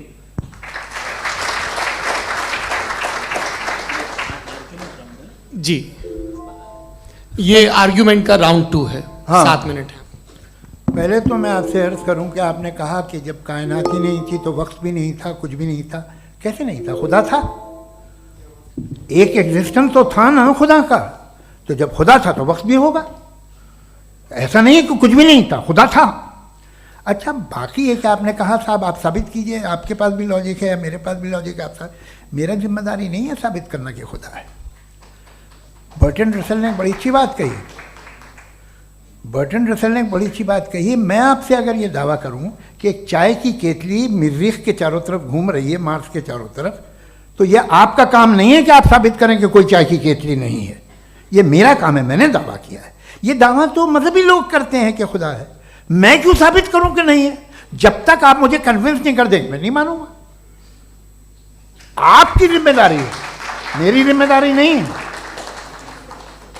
दोयम ये कि ये जो आप कह रहे हैं जो गैप्स हैं, ये गैप जब जब किसी मजहब को चैलेंज करते हैं, जब ऐसा कोई बात आती है तो हंगामा हो जाता है कि जब वो चैलेंज करें किसी फेथ को। ये तमाम साइंस जो है इसे मुख्तलिफ जगहों पे मुख्तलिफ वक्तों में मज़हब ने रोकने की कोशिश की है। ये किताब है religion and science Burton Russell की, पढ़िएगा, अच्छी लगेगी आपको। तारीख़ ही है साइंस, मज़हब की साइंस से उसका यही रिश्ता है। अच्छा, अब ये हम सोचें कि बहरहाल ये वजूद जो है मज़हब और ये बिलीव इन गॉड इंसान को बेहतर बना देता है, तो एक काम कीजिए, हिंदुस्तान वर्ल्ड का नक्शा लीजिए और मार्क कीजिए कि रिलीजन कहाँ कहाँ ज़्यादा है, कहाँ कहाँ, चाहे वो लैटिन अमेरिका हो या मिडल ईस्ट हो या फार ईस्ट हो या हिंदुस्तान के वो इलाके जहाँ मजहबियत ज़्यादा है। रख दीजिए नक्शा अलग। अब दूसरा नक्शा कि कहाँ कहाँ नाइंसाफ़ी, रिप्रेशन, औरतों के हुकूक की पामाली, जुल्म, डिक्टेटरशिप कहाँ है, नक्शा एक ही होगा। तो आप मुझे बताएं कि जो इसका तरकीब इस्तेमाल क्या है, खुदा का तरकीब इस्तेमाल तो बताइए। आप छोटी सी दवा सड़क पे बेचते हैं, उसकी भी तरकीब इस्तेमाल बताते हैं। इसके इस्तेमाल से तो फ़ायदा नहीं हुआ किसी को। जो सारे के सारे ख़राब मुल्क हैं, ख़राब समाज है, वो सारे जुल्म खुदा के नाम पे करते हैं। वो गलत करते हैं, सही करते हैं, मुझे क्या लेना देना उससे। इस्तेमाल से मालूम होता ना। एक विस्की की बोतल कभी शायद देखी हो आपने, लाल रंग की होती है, उस पर रोशनी और छपड़ा इंतहाई खूबसूरत लगती है, क्या बिगाड़ रही है किसी का, उसका इस्तेमाल गलत है, इसलिए आप उसे नापसंद करते हैं। इसका इस्तेमाल गलत है, इस तसव्वुर का इस्तेमाल ही गलत है और हमेशा से गलत हुआ है। आप देख लीजिए, इंसानी तारीख देख लीजिए, आज देख लीजिए, हिंदुस्तान देखिए, दुनिया देख लीजिए क्या हो रहा है। इसे कैसे इस्तेमाल कर रहे हैं फेथ वाले लोग? क्या फेयर हैं, जस्ट हैं, जो अपने खुदाओं पे यकीन रखते हैं? वो किस तरह के लोग हैं? वो लोगों को इंसाफ देते हैं, वो बेहतर इंसान बने। तो इस दवा का फ़ायदा क्या है? चलो बहुत फ़ायदा हो रहा तो मैं इस्तेमाल कर लूँगा, मगर मुझे तो इस दवा का कोई फ़ायदा दिखता ही नहीं।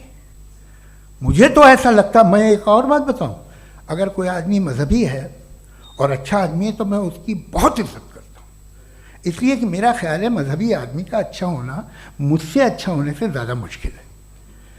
भाई हर चीज़ की एक लिमिट है।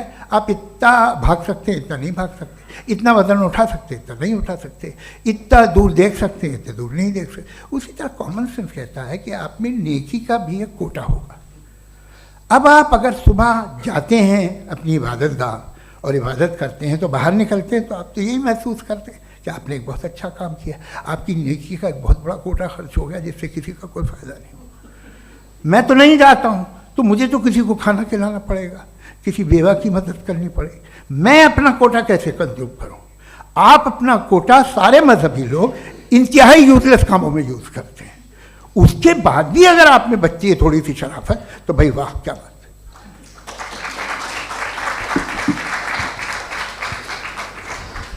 एक तो मुझे ये बात बहुत अच्छी लग रही है कि दोनों ही विद्वान समय को मानते हैं और बहुत समय से अपनी दलीलें और बाज़ दफ़ा समय से पहले अपनी तकरीरें पूरी करके अपनी अपनी कुर्सी पर बैठ रहे हैं। ये इस आर्ग्यूमेंट का राउंड 2 पूरा हुआ। अब रिबटल का राउंड 2 है और उसके बाद क्रॉस एग्जामिनेशन होगा। नहीं, आपका आर्ग्यूमेंट हो गया सर। हमारे यहाँ स्कूल के सिलेबस में पंच परमेश्वर कहानी पढ़ाई जाती है, प्रेमचंद जी की लिखी हुई। आप निश्चिंत रहिए, आपके कोई राउंड में मिस नहीं होने दूंगा। रिबटल का राउंड 2, मुफ्ती शमाइल नदवी साहब।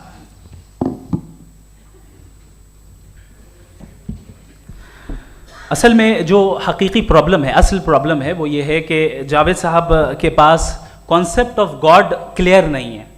इन्होंने कहा कि कायनात से पहले खुदा तो था, तब भी तो टाइम होगा। ये टाइम कायनात का हिस्सा है। हम खुदा, उस खुदा को मानते हैं, नेसेसरी बीइंग का टाइमलेस होना जरूरी है, चूंकि वो टाइम का क्रिएटर है। जब उसने टाइम को क्रिएट किया तो वो खुद टाइम पे कैसे होगा? उसने जब स्पेस को क्रिएट किया तो खुद स्पेस में कैसे होगा? अगर वो टाइम एंड स्पेस को पहले से ही उसका पाबंद है तो फिर किस चीज को उसने क्रिएट किया? लिहाजा ये सवाल गलत है कि खुदा था तो टाइम होगा, बिल्कुल नहीं। टाइम के पाबंद हम हैं, खुदा नहीं है। हम फिजिकल वर्ल्ड से ताल्लुक रखते हैं, वो मेटाफिजिकल रियलिटी है। दूसरी चीज इन्होंने मिसाल दी कि चाय की केतली हवा में घूम रही होगी, और पता नहीं शायद वो बर्टन रसल का उन्होंने हवाला दिया। बहरहाल यही प्रॉब्लम है। प्रॉब्लम यही है कि हम चीजों के दरमियान डिफरेंशिएट नहीं कर पाते हैं। ये जो आपने मिसाल दी ये इमेजिनेशन है, और मैं जो साबित कर रहा हूं वो लॉजिकल नेसेसिटी है। आप इमेजिन करने आए तो कुछ भी करें, जुपिटर में पिंक एलिफेंट होगा, यूनिकॉर्न होगा, करें, उससे कायनात पे क्या फर्क पड़ता है? उससे आप लॉजिकल नेसेसिटी साबित नहीं कर सकते। मैं तो उस प्राइम कॉज की बात कर रहा हूं, उस नेसेसरी बीइंग की बात कर रहा हूं जिसके बगैर इस कायनात का एग्जिस्टेंस मुमकिन नहीं है। दूसरी चीज, मजहब को साइंस चैलेंज करती है वगैरह वगैरह, ये हमारा टॉपिक ही नहीं है।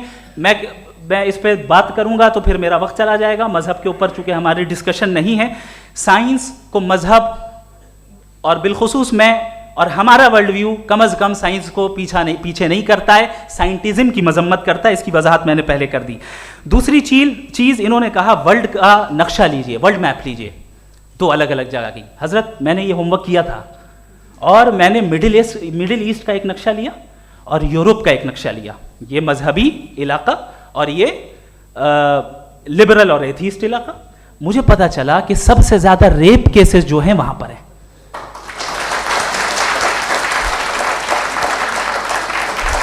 मुझे ये पता चला यूएन की रिपोर्ट के मुताबिक, मैं ये अपने घर से नहीं लेके आ रहा, कि जो वर्किंग वुमेन है यूरोपियन कंट्रीज में, उसमें 81% वुमेन सेक्सुअल हैरेसमेंट का वर्क में शुमार हो रही है। ये मिडिल ईस्ट में नहीं हो रहा है, वो मजहबी लोग हैं इसलिए नहीं हो रहा है। दूसरी चीज आपने ये कहा कि मजहबी आदमी का अच्छा होना हमारे अच्छे होने से बहुत मुश्किल है, बहुत मुश्किल है। तो इसका मतलब यह है कि गॉड के अलावा आपके पास अच्छे और बुरे का कोई स्टैंडर्ड है। मैं चाहूंगा कि कन्वर्सेशनल स्टाइल वाली डिस्कशन और सेगमेंट पे इसी पे बात कर लेते हैं। Thank you very much.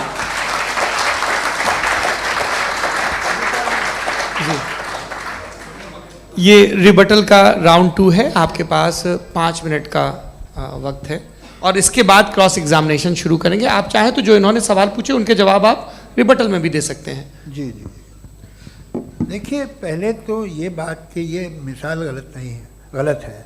इन्होंने पहले ही हमको डिसार्म कर दिया, कह लिया अकल से मामला सॉल्व नहीं हो सकता, लॉजिक से आप पहुंच नहीं सकते, ये एक मेटाफिजिकल चीज़ है। मेटाफिजिकल अजीब सा लफ्ज़ है, ठीक से किसी को माने नहीं मालूम इसके, तो ऐसा लगता है कुछ बड़ी चीज़ है। अरे भाई क्या होता है मेटाफिजिकल, बताओ, खड़ी हो। ये एक लफ्ज़ है जो कहीं भी इस्तेमाल हो जाता है।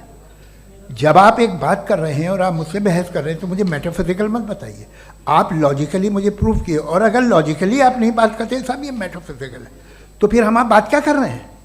मेरा आपका किस ज़बान में कॉन्वर्सेशन होगा? और ये कहना कि वक्त पहले नहीं था, तो फिर क्यों कहते हैं ये हमेशा से और हमेशा रहेगा?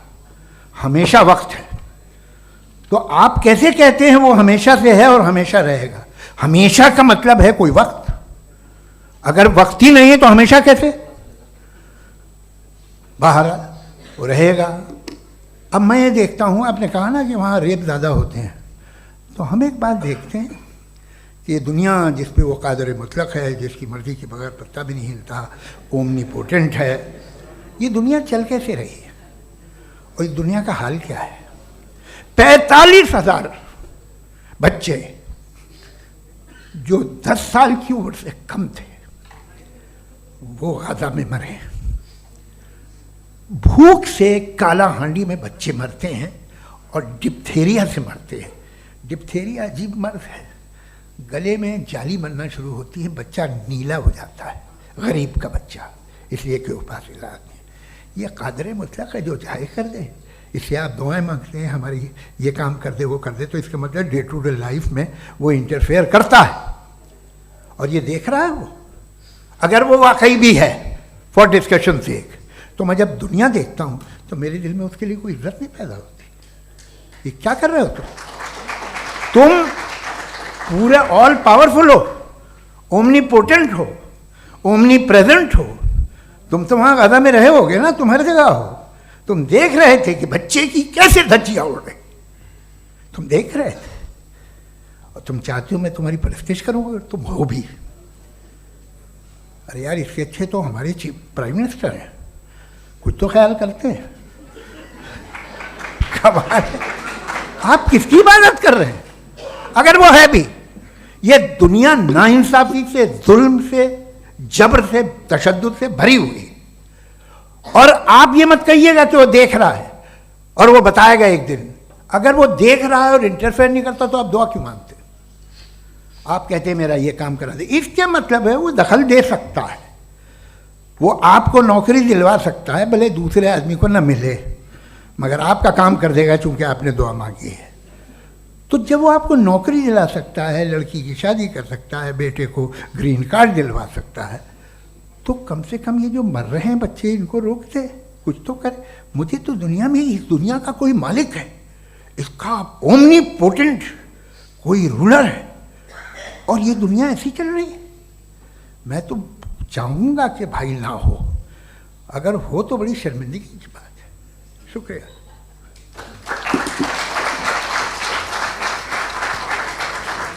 देवियों और सज्जनों, इस बहस के 2 राउंड और 2 रिबटल पूरे हो चुके हैं।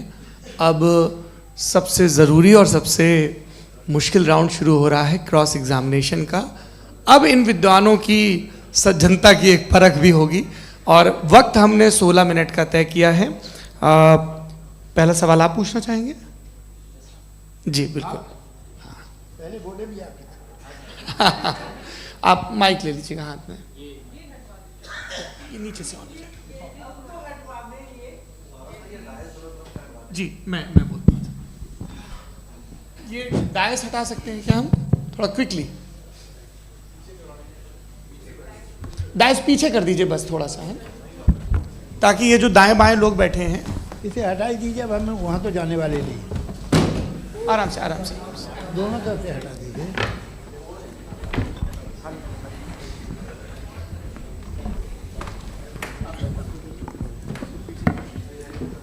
इस बीच आप लोग भी अपने अपने सवाल तैयार कर लें।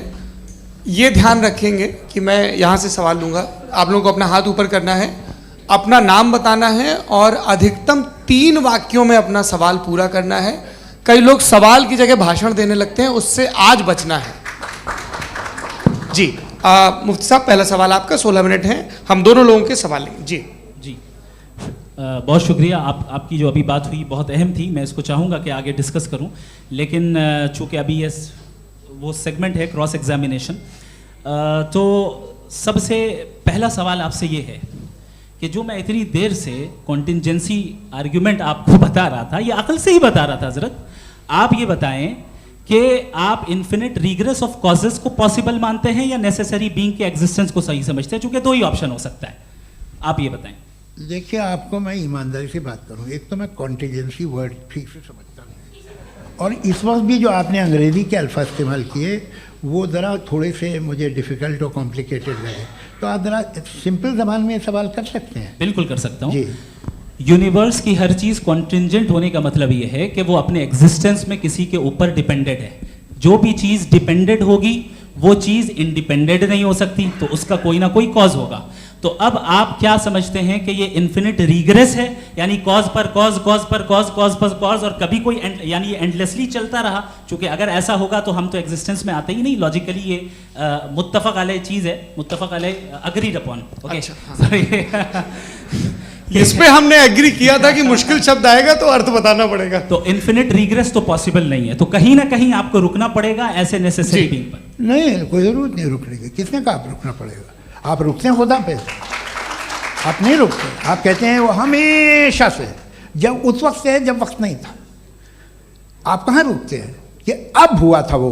आप नहीं कहते। हम क्यों नहीं मान सकते कि यूनिवर्स जो है और बल्कि मल्टीवर्सेस जो है वो हमेशा से हैं, वो बनती है, बिगड़ती है।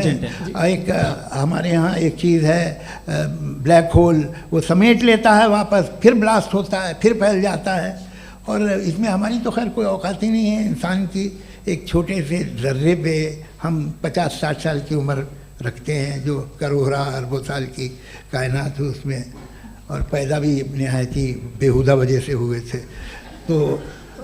तो इसमें ये सोचना कि इसकी वजूहात और ये क्यों है, ये डिपेंडेंट है, ये हम देख रहे हैं, क्या मालूम। आप सोचिए कि ये जो फैल रही है कायनात, ये कहाँ फैल रही है, ये कहाँ जा रही है, और ये फैल क्यों रही है? अरे बना ली थी तुमने, रुको भैया, काफ़ी है। ये फैल क्यों रही है? ये और कौन सी कायनात जिसे मैं दूरबीन से देखता हूँ तो 2 बिलियन लाइट ईयर पे है, उससे मेरा कोई वास्ता ही नहीं है। 2 बिलियन ईयर यानी अगर मैं 80,000 माइल्स पर सेकेंड से चलूँ तो 20 करोड़ साल में वहाँ पहुँच जाऊँगा। इसकी ज़रूरत क्या थी? ये दुनिया, ये कायनात तो इंसान अशरफुल मखलूक़ात के लिए बनाई गई ना। तो ये सब ये टर्म समझ में नहीं आया, इसमें कोई ख़ास समझने वाली बात थी भी नहीं। ये जो अल्टीमेट कहा यह जाता है कि ये जो पूरी यूनिवर्स है, ये जो दुनिया है, ये इंसान के लिए बनाई गई। अच्छा, ये सब इंसान के लिए। क्यों साहब, सही है ना? बिल्कुल, लेकिन इसका ये मतलब नहीं कि किसी चीज के पीछे रीजन आपको नहीं पता तो रीजन नहीं है, इसे कहते हैं नहीं, मुझे नहीं पता, लेकिन मेरी जिम्मेदारी नहीं है। वो बिल्कुल सही कहा था उसने, बर्टन रसल ने। आपने उसे मजाक में टाल दिया कि भाई आप एक दावा कर रहे हैं, मैं क्यों कहूं कि ये गलत है दावा? आप प्रूफ कीजिए, मेरे पे जिम्मेदारी ही नहीं है, मैंने थोड़ी कहा है। आप प्रूफ कीजिए कि ये सही है। आप आर्ग्यूमेंट ऑफ कंटिंजेंसी का जवाब ही नहीं दे रहे हैं। पूछना चाहेंगे? आप सवाल पूछना चाहेंगे मुफ्ती साहब से? क्योंकि ये क्रॉस एग्जामिनेशन का दौर है। आप जैसे पहले बोल रहे थे फेथ को लेके कुछ, मैं ये पूछना चाहूँगा कि खुदा ने जो भी रेवलेशन किए हैं, एक मज़हब के नहीं बहुत से मज़हबों में किए हैं, अलग अलग रेवलेशन है। कहीं कुछ एक बातें हैं, कॉन्ट्रडिक्शन भी है आपस में, कहीं कुछ आप कर सकते हैं, कहीं कुछ नहीं कर सकते। ऐसा नहीं है कि सबकी कोड ऑफ मॉरल एक है। तो ये किस्सा क्या है? अब आप ये देखिए कि मुझे कभी कभी लगता है कि ये जो फुटबॉल फाइनल होता है, लाखों लोग होते हैं, फिर वो टीवी कवर कर ली, करोड़ों लोग, अगर उसमें खुदा की एक बूमिंग आवाज़ आ जाती, मैं गॉड हूँ, तो सारे लोग अभी सुन लेते और टीवी पे भी सुन लेते, किस्सा ख़त्म होता। ये इतनी राजदारी क्या है कि तुम सामने कुछ तो सबूत दे दो हमें सॉलिड। ये कह रहा साहब ये यूनिवर्स कैसे बनी, इससे मसला क्या हल होगा? मैं पूछूंगा आपसे खुदा कैसे बना? क्यों नहीं पूछूंगा कैसे बना? बल्कि वो तो कायनात से कहीं ज़्यादा इंटेलिजेंट है, कायनात से कहीं ज़्यादा कॉम्प्लेक्स। जी वो हमेशा से है। आप कहेंगे मैं मान लूँगा। अच्छा, दोयम वो कादिर मुतलक, यानी कादिर मुतलक का मतलब ओमनीपोटेंट, वो जो चाहे कर सकता है। आपको नौकरी दिलवा सकता है, आपकी अच्छी जगह शादी करवा सकता है, आपके पड़ोसी का मुकदमा हरवा सकता है, आपको जिता सकता है, सब काम करता है।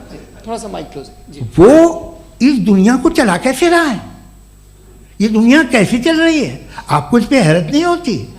या क़यामत के बाद कभी एक जस्टिस होगा, जब ये बच्चा मर चुका होगा जिसकी धज्जियाँ उड़ गई बम से, इसको इंसाफ मिलेगा तब? अच्छा, अब जवाब दूं? हाँ जी, मैं इसीलिए आप की तरफ। सबसे पहले आपने रेवलेशन और स्क्रिप्चर्स की बात की, इस पे मैं बात कर सकता हूं, लेकिन आज नहीं करूंगा चूंकि वक्त कम है, कभी और इस पे डिस्कस करेंगे। मैं तैयार हूं उस पे भी बात करने के लिए। ये अभी से राउंड 2 की भूमिका तय हो रही है। Does God exist round 2? चूंकि आज गॉड के एग्जिस्टेंस पे बात है तो मैं उसी के रिलेटेड जो है आपके सवालात को एंटरटेन भी करूंगा और मैं भी पूछूंगा। आपने कहा कि आपने साबित ही नहीं किया, जबकि आर्ग्यूमेंट ऑफ कॉन्टिजेंसी बुनियादी आर्ग्यूमेंट है। आप मुझे कॉन्टिजेंसी का मतलब बताइए, आपका मतलब क्या? कॉन्टिजेंसी कॉन्टिजेंसी का मतलब यह हुआ कि हर वो वजूद जो किसी भी चीज़ का पाबंद है, हर वो वजूद या हर वो चीज़ जो अपने एग्जिस्टेंस में किसी भी चीज़ के पाबंद है और उससे बाउंड है, उसको उसकी ज़रूरत है, उस पर डिपेंड करती है, तो जाहिर सी बात है कि उसका कोई ना कोई कॉज होता है। ये तो अक्ल की बात है। ये आप रीजनिंग की बात करते हैं, मैं वही कर रहा हूं। दूसरी चीज आपने ये बात कही कि इतने बिलियन लाइट ईयर्स दूर है, उसका मेरा क्या लेना देना। फिर मेरे ख्याल से आपको ये नहीं कहना चाहिए I think therefore I am an atheist. आपको सोचना चाहिए, सिर्फ आप एक लिमिटेड दायरे में रहकर नहीं सोचें, बल्कि बाहर निकलकर सोचें।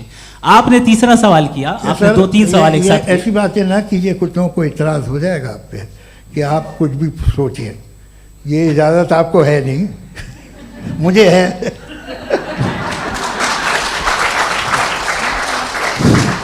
जी, आपने प्रॉब्लम ऑफ इविल के ताल्लुक से सवाल किया और बार बार आप एक लफ्ज रिपीट कर रहे हैं कि ओमनीपोटेंट गॉड है, ऑल पावरफुल गॉड है।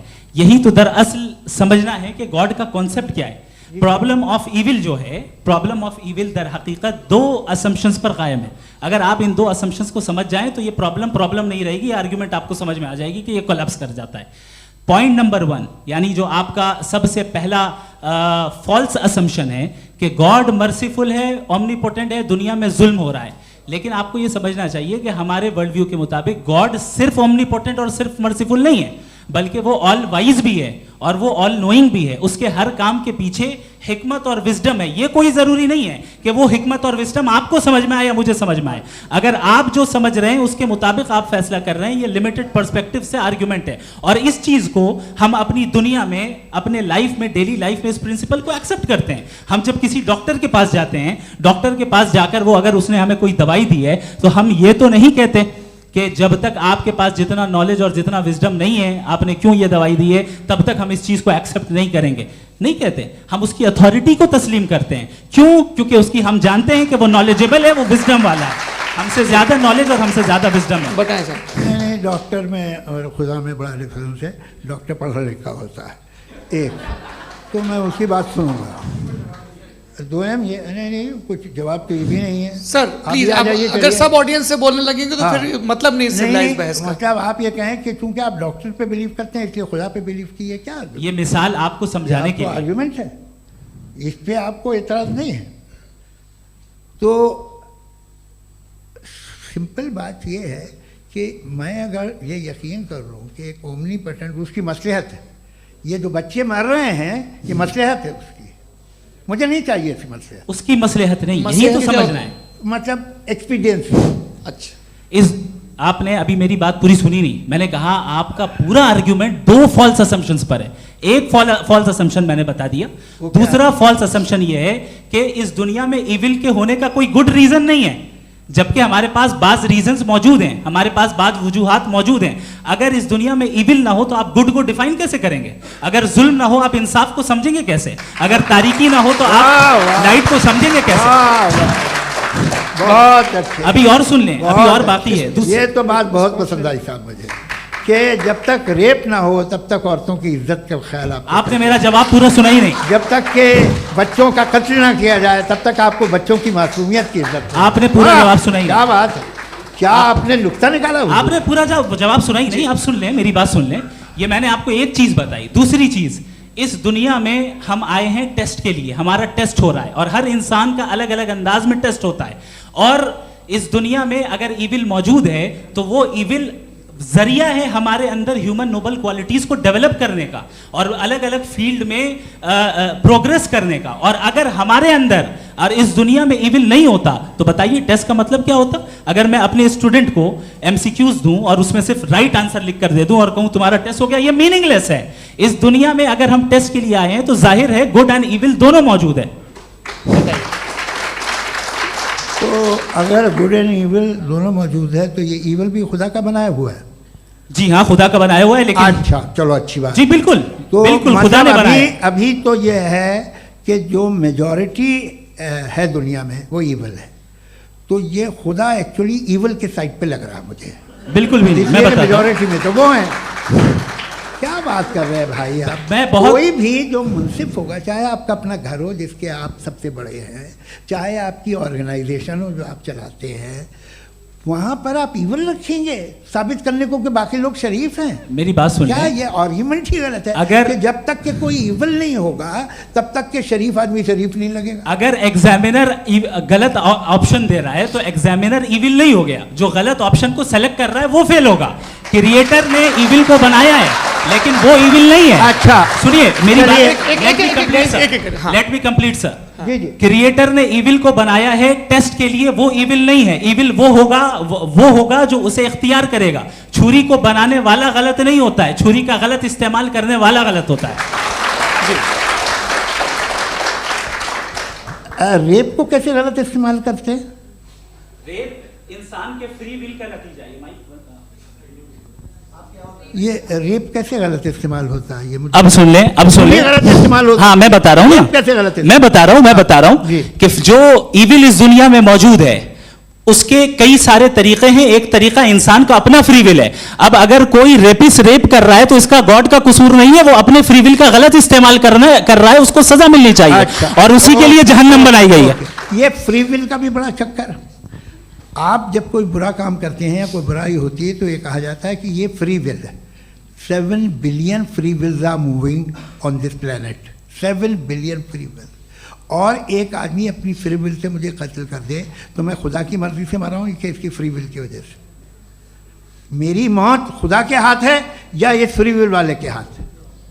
खुदा ने फ्री विल का निजाम बनाया है और उस निजाम का गलत इस्तेमाल करके कोई आपको मार रहा है, इस्तेमाल करके मेरा कत्ल कर देता है। अब मेरी मौत का जिम्मेदार कौन है? वो इंसान जिम्मेदार है। वो इंसान। जी। तो ये कहना कि और उसको सजा मिलेगी। तो अब आप आगे चलिए कि ये तय करना कि अल्लाह ही या खुदा, सॉरी अल्लाह ने, खुदा ही जिंदगी देता है, खुदा ही मौत देता है, ये गलत है। बिल्कुल गलत नहीं है। हाँ, नहीं, निजाम उसी ने बनाया फ्री विल का, निजाम मौत और हयात को उसी ने बनाया। You are contradicting yourself. अभी आपने कहा कि एक आदमी ने फ्री विल से आपको मार दिया, इसमें उसे फ्री विल दी गई थी, उसने गलत इस्तेमाल किया। 7 billion free wills are moving on this planet और आप चाह रहे हैं कि मैं सिर्फ खुदा का ध्यान करूं। ये 7 बिलियन फ्री विल्स को मुझे लुक आफ्टर करना पड़ेगा कि नहीं? ये तो तबाहियां कर रही हैं और तबाहियां ज़्यादा हो रही हैं। बिल्कुल। तो अगर आप बताएं अगर खुदा नहीं है फॉर एग्जाम्पल, तो आप इविल को कैसे डिसाइड करेंगे? यानी how can you define evil objectively without God? देखिए, दुनिया में 2 तरह के जानवर हैं। एक जो अकेले रहते हैं जंगल में और एक जो ग्रुप्स में रहते हैं। ग्रुप में जो भी रहेगा, चाहे वो आपका फाउंडेशन हो, चाहे कोई क्लब हो, चाहे कोई पॉलिटिकल पार्टी हो, चाहे कोई यूनिट हो, उसमें आपको इंटरैक्ट करने के रूल बनाने पड़ेंगे। यानी लोग तय करेंगे। लोग तय करेंगे। अगर लोगों ने ये तय किया कि किसी का रेप करना सही है, आप जस्टिफाई करेंगे? नहीं, आपका फाउंडेशन तो ये हो गया ना कि लोग ही विल डिसाइड करेंगे। नहीं, अरे दुनिया में ऐसे ग्रुप्स हैं जो रेप को जायज़ मानते हैं सर्टेन हालात में। मैं डिटेल में नहीं जानूंगा, आप भी जानते हैं। ये जो आईसिस वाले थे, इन्होंने क्या किया था, तो उन्होंने क्या किया उसका खुदा से कोई ताल्लुक नहीं है सर। मैंने सिंपल सवाल किया कि इविल को आप डिफाइन करते कैसे हैं? आइए वापस आइए जी। आप साथ में तभी रह सकते हैं जब कुछ आप ऐसे उसूल डेवलप करें जिसमें हर एक का बेसिक तहफ़्फ़ुज़, हर एक का बेसिक राइट हो और हर एक को कोई आराम मिले। यही तरीक़ा है किसी भी ऑर्गेनाइजेशन जिसमें एक से ज़्यादा लोग हैं और वो ऐसे चलती है ज़िंदगी। उसमें अगर आप गड़बड़ करेंगे तो तबाही होगी, नुकसान होगा, बर्बादियाँ आएंगी।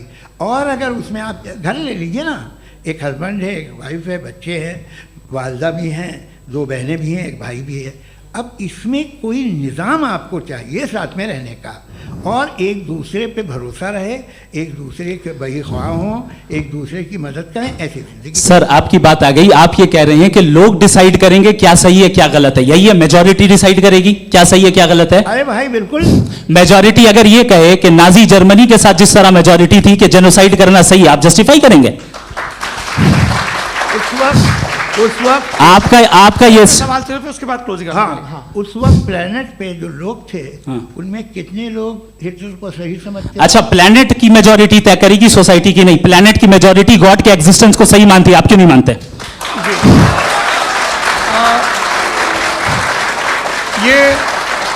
हेलो ये क्रॉस क्वेश्चन का राउंड यहाँ पर समाप्त होता है।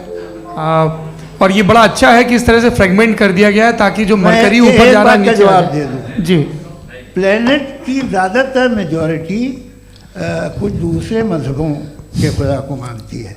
आप उन्हें क्यों नहीं? आप तो मेजॉरिटी की बात कर रहे हैं। अच्छा, ये क्लोजिंग आप ये कह रहे हैं इविल और गुड को डिसाइड मेजॉरिटी करेगी। मेजॉरिटी जो कर दे वो सही हो जाएगा। क्लोजिंग इसको जैसा आप ही लोगों ने तय किया है उसी फॉर्मेट को फॉलो कर लेते हैं। हाँ भाई, मैंने तो भले लोगों पे एतबार किया और तब मॉडरेशन तय किया। जी, आपके पास 5 मिनट का वक्त है, क्लोजिंग आर्ग्यूमेंट है, उसके बाद हम ऑडियंस से क्वेश्चन आंसर लेंगे जावेद साहब की क्लोजिंग आर्ग्यूमेंट के बाद। ओके, बहुत शुक्रिया। जी, हमारा जो टॉपिक है डज गॉड एग्जिस्ट, मैं इस पे इतने एकेडमिक तैयारी करके आया था, मुझे था कि मैंने सोचा था कि कई सारे मैं आर्ग्यूमेंट्स दूंगा, लेकिन वक्त की भी किल्लत और जावेद साहब बार बार इधर उधर चले जा रहे थे तो उसको भी थोड़ा एंटरटेन करना पड़ गया। डज गॉड एग्जिस्ट पे मैं एक ही आर्ग्यूमेंट दे पाया, आर्ग्यूमेंट्स बहुत हैं और डेफिनेटिव आर्ग्यूमेंट्स हैं, और मेरे आर्ग्यूमेंट को किसी एक राउंड में भी इन्होंने एंटरटेन नहीं किया और रेफ्यूट नहीं किया, एक राउंड में भी नहीं, एक राउंड में भी नहीं। कौन सा? और ना ही अभी आपका क्लोजिंग आर्गुमेंट आएगा नहीं, वो उसमें। बता देना। Argument of contingency sir. अरे मैं आपसे कई बार कह चुका हूँ कंटीजेंसी का मतलब अब क्या मैं कैसे सर, समझाऊं please, आपको? please, आपस में, हाँ, आप और please, कितने please, आसानी से समझाऊं मैं, मुझे तो नहीं समझ में आ रहा है। बस- आप अपनी- sir, argument sir, of contingency Urdu में बोल सकते हैं। हाँ, आप अपनी बात पूरी कर लें जी। आखिरी 4 मिनट। दूसरी चीज, just a minute please ma'am, can I talk? दूसरी चीज ये है कि आपने एक तो इसका जवाब नहीं दिया, दूसरा आपने गॉड के ना होने पर कोई डेफिनेटिव आर्ग्यूमेंट नहीं दिया, सिर्फ मजहब पे बात कर रहे हैं आप। मजहब तो आज हमारा टॉपिक ही नहीं था, आज तो हमारा टॉपिक हो, आप मजहब से ले लेकर आईएस तक चले गए। भाई हमारा क्या ताल्लुक है उससे? We condemn them. और उसका गॉड से क्या ताल्लुक है? अगर कोई गलत काम कर रहा है, किसी ने किसी को कत्ल किया, किसी ने किसी का रेप किया, उसको सजा मिलनी चाहिए। और आपके पास कोई भी rational strong foundation of morality नहीं है। आपने कहा कि मेजॉरिटी तय करेगी सोसाइटी की, वो सही होगा। मैंने कहा हिटलर को, फिर आप सही कहेंगे नहीं नहीं नहीं नहीं, प्लैनेट की सोसाइटी की मेजॉरिटी तय करेगी। तो प्लैनेट की मेजॉरिटी गॉड के एग्जिस्टेंस को मानती है, आप कह रहे हैं ये रिलीजियस है। तो यानी आपके पास कोई स्ट्रॉन्ग फाउंडेशन नहीं है ऑब्जेक्टिव मोरालिटी का। ऑब्जेक्टिव मोरालिटी का अगर कोई फाउंडेशन है तो वो सिर्फ गॉड है, गॉड है, गॉड है। थैंक यू जी, ये मुफ्ती शमाइल नदवी साहब का क्लोजिंग आर्ग्यूमेंट था। अब हमारे पास जी, मैं जी ये बड़ा अच्छा है कि दोनों लोगों को मॉडरेटर से शिकायत भी और बोल रहे भाई हमारी शाबाशी भी तो करते चलो। अब मेरी बात जी, आपके पास जावेद अख्तर साहब 5 मिनट का वक्त है, ये आपका क्लोजिंग आर्ग्यूमेंट है, टाइम रीसेट कर दें जी। देखिए, बहुत सारी बातें हैं। गॉड का डेफिनेशन दुनिया के किसी भी रिलीजन में है कि वो ओमनीपोटेंट है, ओमनी प्रेजेंट है, he is just, he is kind, he loves you and so on. मैं जब दुनिया देखता हूँ तो मुझे कोई ऐसा सुप्रीम पावर यहाँ दिखाई नहीं देती है जो इंसान की बहबूदी के लिए कुछ कर रही हो, कमज़ोर को बचा रही हो, मदद कर रही हो, जालिम को पीछे हटा रही हो। मैं नहीं देखा, तारीख़ में नहीं। एक तो अगर है और ये देख रहा है तमाशा, तो उसका होना न होना बराबर है। दोयम ये कि ये जो है, जब आप ये कहते हैं कि कायनात जिसकी कंटीजेंसी ये है, मैं देखिए वो लफ्ज़ इस्तेमाल किया मैं, तो ये कैसे हो सकती है भाई? और फ़ौरन आप सरेंडर कर देते हैं कि जाहिर है कि इसका बनाने वाला तो इससे 10,000 गुना ज़्यादा कॉम्प्लिकेटेड होगा। उस पर आपके होने पे कोई इतराज़ नहीं है। उसे वो टाइमलेस है, वो पहले से था, टाइम तो बहुत बाद में आया। ये सब आप मानने को तैयार है जिसका आपके पास कोई सबूत नहीं, आपके पास कोई रीज़न नहीं है। आपकी तारीख क्या है मज़हब होगी?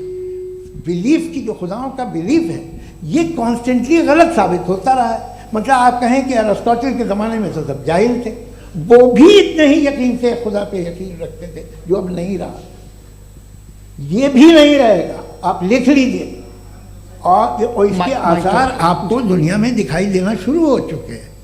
ये बहस क्या आज से 100 साल पहले इस तरह हो सकती थी? यहाँ तक तो आपको हम ले आए हैं। तो सर अरे इनको मदद की ज़रूरत नहीं भाई, ये सेल्फ सफिशिएंट आदमी है, आप क्यों इनकी मदद कर रहे हैं? Sir please. तो ये जो है तमाम बातें अपनी जगह हैं। ये एक पैकेज है। आप अकेले, कोई आदमी ऐसा नहीं जो सिर्फ गॉड को मानता हो, उसके साथ बहुत पैराफर्नेलिया आता है, अलग अलग पैराफर्नेलिया आते हैं। They are only, they have always created chaos in the society. मैं तो आपको सीधा ऑफर देता हूँ कि दुनिया में 10 इम्पॉर्टेंट बिलीव्स हैं। आप एक मानते हैं, 9 नहीं मानते, 9 में आप एथीस्ट हैं, 9 को आप बिल्कुल रीजनेबली मेरी तरह देखते हैं। तो 90 मजहबी आदमी भी 90% एथीस्ट है, वो दूसरे खुदा नहीं मानता, एक खुदा मानता है अपना वाला, बाकियों को कहता है गलत है। अगर आप मानना ही बंद कर दें तो आपका 10% चांस है कि आप सही हैं और 90% चांस है कि आप गलत हैं। मेरा मशवरा है, आप मानना छोड़ दिए तो 50% चांस होगा कि आप सही हैं और 50% चांस होगा, 40% आप गेन करेंगे बाय बिकमिंग एन एथीस्ट।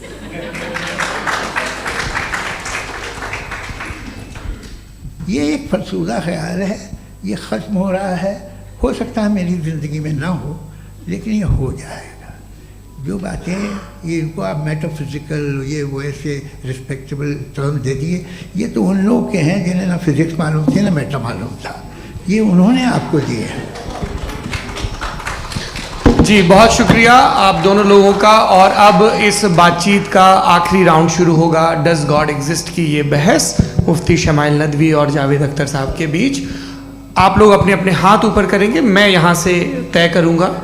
और माइक हमारे पास है क्या? एक ही माइक है ऑडियंस के लिए? 2 माइक है, एक इस तरफ एक इस तरफ, ठीक है। तो जी सबसे पहले हमारी सहयोगी हैं मारिया शकील जी, पूछिए सवाल। थोड़ा सा रुकेंगे ताकि कैमरे का फ्रेम आप पर आ जाए, आपकी तो प्रैक्टिस है टीवी की। जी नदवी साहब, मैं खुदा को मानती हूँ, पहले मैं इसी प्रमाइस से शुरू कर रही हूँ और ये बता रही हूँ आपको, मैं मानती हूँ। लेकिन कुछ सवाल हैं जो जावेद साहब ने उठाया, उसका जवाब आपको देना चाहिए। पहला सवाल ये कि गज़ा में सालों से छोटे बच्चे मर रहे हैं, वो उनको अगर खुदा मर्सीफुल है, हम मानते हैं कि अल्लाह ताला में बहुत ताकत है, तो वो बच्चे क्यों मर रहे हैं? दूसरी बात ये कि अगर कंटिजेंसी की जो आप बात करते हैं, पूरे मुस्लिम ममालिक मिल कर के भी उन गज़ा के बच्चों को क्यों नहीं बचा पा रहे हैं? क्योंकि अगर वो चाहते, क्योंकि अल्लाह ताला उन पर हुकूमत करते हैं, सब पर हुकूमत करते हैं, तो वो उनको क्यों नहीं बचा? जी थैंक यू वेरी मच। बहुत अच्छा किया आपने इस चीज़ को जिक्र कर दिया, मैं इसको और अच्छे से एक्सप्लेन करने की कोशिश करता हूँ। देखें, जहाँ तक आपने कहा कि गज़ा के बच्चों को मारा जा रहा है, देखें 2 वर्ल्ड व्यू है, एक एथीस्टिक वर्ल्ड व्यू, एक थीस्टिक वर्ल्ड व्यू है। बच्चे मर रहे हैं दोनों वर्ल्ड व्यू में, लेकिन हमारा वर्ल्ड व्यू कह रहा है कि रिकॉम्पेंस है, ये कह रहे हैं कि उनका मरना बेकार जाने वाला है, कोई उसका रिकॉम्पेंस नहीं है, चूंकि इनके यहाँ आखिरत और अल्लाह का कोई तसव्वुर या गॉड का कोई तसव्वुर नहीं है। आपने ये सवाल किया कि गॉड मर्सीफुल है, क्यों नहीं रोकता? ये मैंने बताया कि ये मिसकंसेप्शन है लोगों के दरमियान कि गॉड को सिर्फ मर्सीफुल और ओमनीपोटेंट समझते हैं। गॉड के सिर्फ यही 2 एट्रीब्यूट्स नहीं हैं, गॉड के कई सारे एट्रीब्यूट्स हैं, उनमें से अल हकीम भी है, उनमें से ऑल वाइज भी है, ऑल नोइंग भी है। लिहाजा अगर इस दुनिया में किसी को तकलीफ आ रही है और गॉड उसको नहीं रोक रहा है, वो इसलिए नहीं रोक रहा है चूंकि इंसानों को फ्री विल दिया गया है। ठीक इसी तरीके से अगर एक डॉक्टर किसी छोटे बच्चे को इंजेक्शन लगा रहा है, उसे तकलीफ पहुंच रही है, उसके लिमिटेड पर्सपेक्टिव के एतबार से यह गलत हो रहा है और डॉक्टर बुरा है। लेकिन जब आप ब्रॉडर पिक्चर को देखेंगी, आपके और हमारे पास सिर्फ एक पिक्सल है, हमें इतना नजर आ रहा है कि गजा में कत्ल हो रहा है, लेकिन इसके पीछे कितना रिकॉम्पेंस उनको मिलने वाला है, पूरा पिक्चर गॉड के पास है। तो एक पिक्सल से आप पूरे पिक्चर को कभी भी जज नहीं कर सकती। आप इसमें कुछ जोड़ना चाहेंगे? आपको कुछ बोलना है इसमें? भैया आपने बहुत अच्छा जस्टिफिकेशन दिया। या आप वो जो वहाँ के प्राइम मिनिस्टर इजराइल के उन्हें भेजिए, वो बहुत खुश होंगे। आप जस्टिफिकेशन दे देना कि अगर गॉड नहीं है तो बच्चे क्यों मर रहे हैं, आप बताएं। वो ये सवाल पूछ रहे हैं कि अगर आप ईश्वर का अस्तित्व नहीं मानते हैं तो उन बच्चों की मौत को आप कैसे इंटरप्रेट करते हैं? भाई ये दुनिया जो है, जो ताकतवर लोग होते हैं वो एक नाइंसाफ़ी करते हैं। तो ये अच्छा काम है आपके नजदीक, तो नेचर नाइंसाफ़ी पे मबनी है। अरे मेरे भाई, आप नेचर की कहाँ बात कर रहे हैं, तो इंसान की बात। तो फिर जब मैं इंसान की बात कर रहा था, आप नेचर की बात करने लग गए। क्रॉस एग्जामिनेशन नहीं। हाँ, अब आप मुझे बोलने नहीं देंगे तो अलग बात है, आप बोलिए, मैं मुझे कोई जल्दी नहीं। जी नहीं, ये क्रॉस एग्जामिनेशन मुझे बोल तो लेने दीजिए। जी बोलिए। क्या बात ये है कि ह्यूमन सोसाइटी तभी साथ में रह सकती है जब वो मोहब्बत से, एकता से, एक दूसरे के एहतराम करके रहे। इसके अलावा पॉसिबल नहीं है, अकेले तो इंसान रह नहीं सकता। वहाँ पर कुछ लोग हैं जो फाउल करते हैं, वो फाउल हमेशा से तारीख में होता आया है। आज ये हो रहा है, जो हो रहा है बहुत बुरा हो रहा है, बहुत जालिमाना है, बहुत जाबराना है।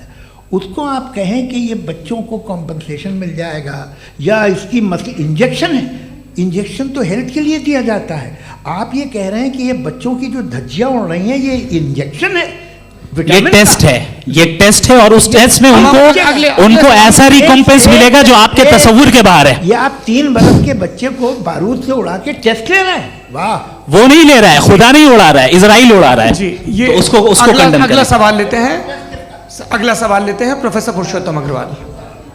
मुफ्ती साहब, एक निवेदन आपसे है कि कम से कम थोड़ा सा माइक क्लोज एक रिलीजियस और फिलोसफिकल कर मैम प्लीज। एक रिलीजियस और फिलोसफिकल ट्रेडिशन है जो ब्रह्मांड को यानी यूनिवर्स को ही अंतिम मानती है। सर्वम खलु इदम ब्रह्मम, this is Chandogya Upanishad and it completely rules out the existence or necessity, आपके शब्दों में necessity of a creator. The creation itself is the creator. तो एक मिनट प्लीज। दूसरा जो सवाल आपने अभी जो आप बार बार कह रहे हैं कि भगवान विद्वान भी है, वाइज, सब जानने वाला, तो अगर विजडम में दुनिया भर के पापों और अत्याचारों को बर्दाश्त करना शामिल है तो फिर इसका मतलब ये हुआ कि अगर मैं फ्री विल से उसको अपोज करता हूं तो ईश्वर की विजडम और मेरी फ्री विल में कॉन्ट्राडिक्शन है। Because when I am opposing whatever is happening in Gaza then I am opposing the god's will और गॉड्स विजडम। जवाब लेते हैं तो गॉड की विजडम में, एक मिनट सर प्लीज सर, ये एक जुमला, गॉड की विजडम है कि गाजा में जो कुछ हो रहा है वो हो रहा है, मैं उसका अपोज कर रहा हूं तो मैं गॉड की विजडम के खिलाफ जा रहा हूं। एक सवाल। दूसरा ये नहीं आपने दो ऑलरेडी। सर आप और सवाल कर लें लेकिन मुझे दो जवाब दे। पहले आपने ये कहा, सुनिए मेरी बात सुनिए। भाई इजराइल के गॉड के मुताबिक तुम्हारा ठीक हो रहा है ना? नहीं हो रहा है, ठीक नहीं हो रहा है, मैं बता रहा हूँ क्या हो रहा है। आप तशरीफ रखिए, मैं बता रहा हूँ क्या हो रहा है। Let me complete please. एक सेकंड गाइस, एक सेकंड। ये देखिए ऐसा है कि ये सब बड़ा आपस में विचार विमर्श के बाद ये तय हुआ था कि कुछ नियम बना लिए जाएं ताकि एक टाइम बाउंड बातचीत चले। और भाई साहब आप बड़ा ज़रूरी काम कर रहे हैं लेकिन कैमरे के फ्रेम में आके उस काम को गड़बड़ कर दे रहे हैं। ठीक है गुरु, अब मेरे को कहीं का गुस्सा कहीं निकालना था, सॉरी। नहीं कोई गुस्सा नहीं है जी। तो प्रोफेसर ने सवाल पूछे, आप उनके जवाब दें और थोड़ा ये सब लोग थोड़ा ख्याल रखें भाई, सवाल संक्षिप्त रखें जी। आपने दो सवाल किए। सबसे पहला ये कहा कि हमारे पास ये कॉन्सेप्ट है कि ये यूनिवर्स खुद नेसेसरी बीइंग है, creation itself is the creator. How irrational is this कि मैं एग्जिस्ट करूंगा बाद में लेकिन अभी एग्जिस्ट कर भी रहा हूं, यानी एक ही टाइम में एग्जिस्ट भी कर रहे हैं नहीं भी कर रहे हैं। This is not true. दूसरी चीज आपने कहा कि अगर इजराइल में सॉरी माफ कीजिएगा, Israel doesn't exist, occupied Palestine में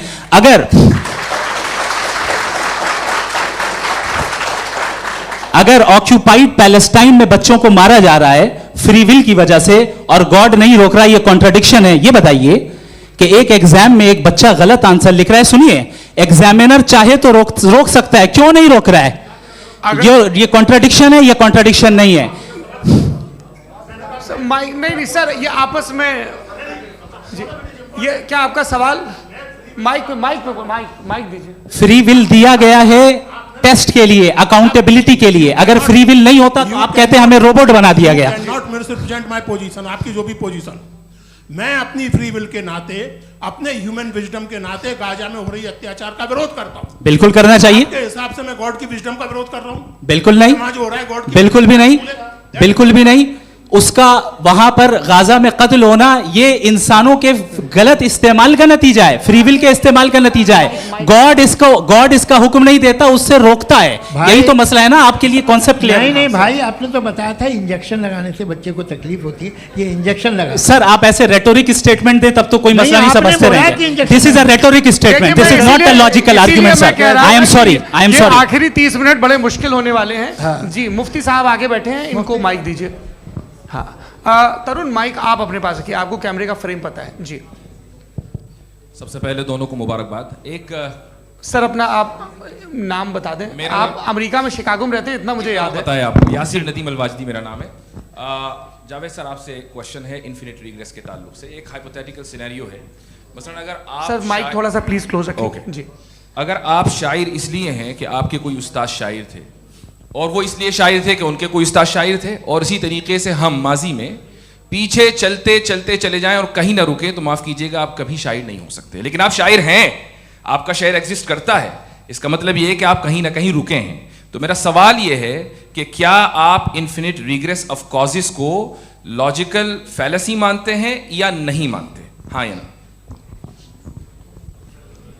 मैं इन्हें लॉजिकल फैलेसी नहीं मानता हूँ, लेकिन मेरा प्रॉब्लम यह है कि जब मैं नहीं मानता हूँ तो I will continue with this logic जो फैलेसी नहीं हो। आप एक जगह रुक जाते हैं जाके, आप कहते हैं ये गेंद कैसे बनी, ये जजीरा कैसे बना, ये समंदर कैसे बना, ये ज़मीन कैसे बनी, और अचानक गॉड पे जाके आपको ब्रेक लग जाता है।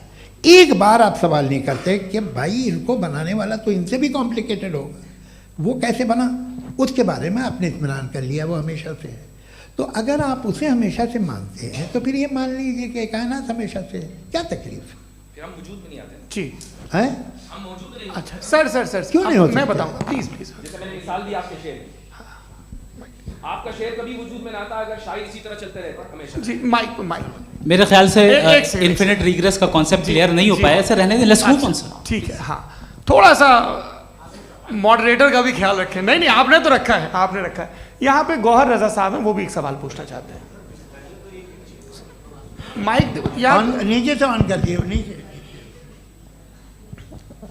पहले तो ये कह दूं कि मैं उन बच्चों से शर्मिंदा हूं जिनको गज़ा में कत्ल किया गया, क्योंकि हमारे होते हुए कत्ल किया गया। लेकिन उससे ज़्यादा शर्मिंदगी इस बात से हुई कि मुझे लगा कि मुफ्ती साहब उसको जस्टिफाई कर रहे हैं। बिल्कुल भी नहीं, आप बहुत ही गलत मुझे बात लगा मैं गलत हो सकता हूं। बिल्कुल गलत मैं है। सवाल पूछ रहा हूं। सवाल मैं देखिए, सवाल अगर पूछ रहा हूं। एक मैं सेकंड, जावेद भाई गौर से साहब, एक डिसएग्री सेकंड, गौर करता साहब, हूं। एक सेकंड देखिए, अगर देखिए ऐसा, एक सेकंड आप सर वेट, अरे आप कुछ मेरे पहले मुझे अपनी बात क्या लेने दीजिए।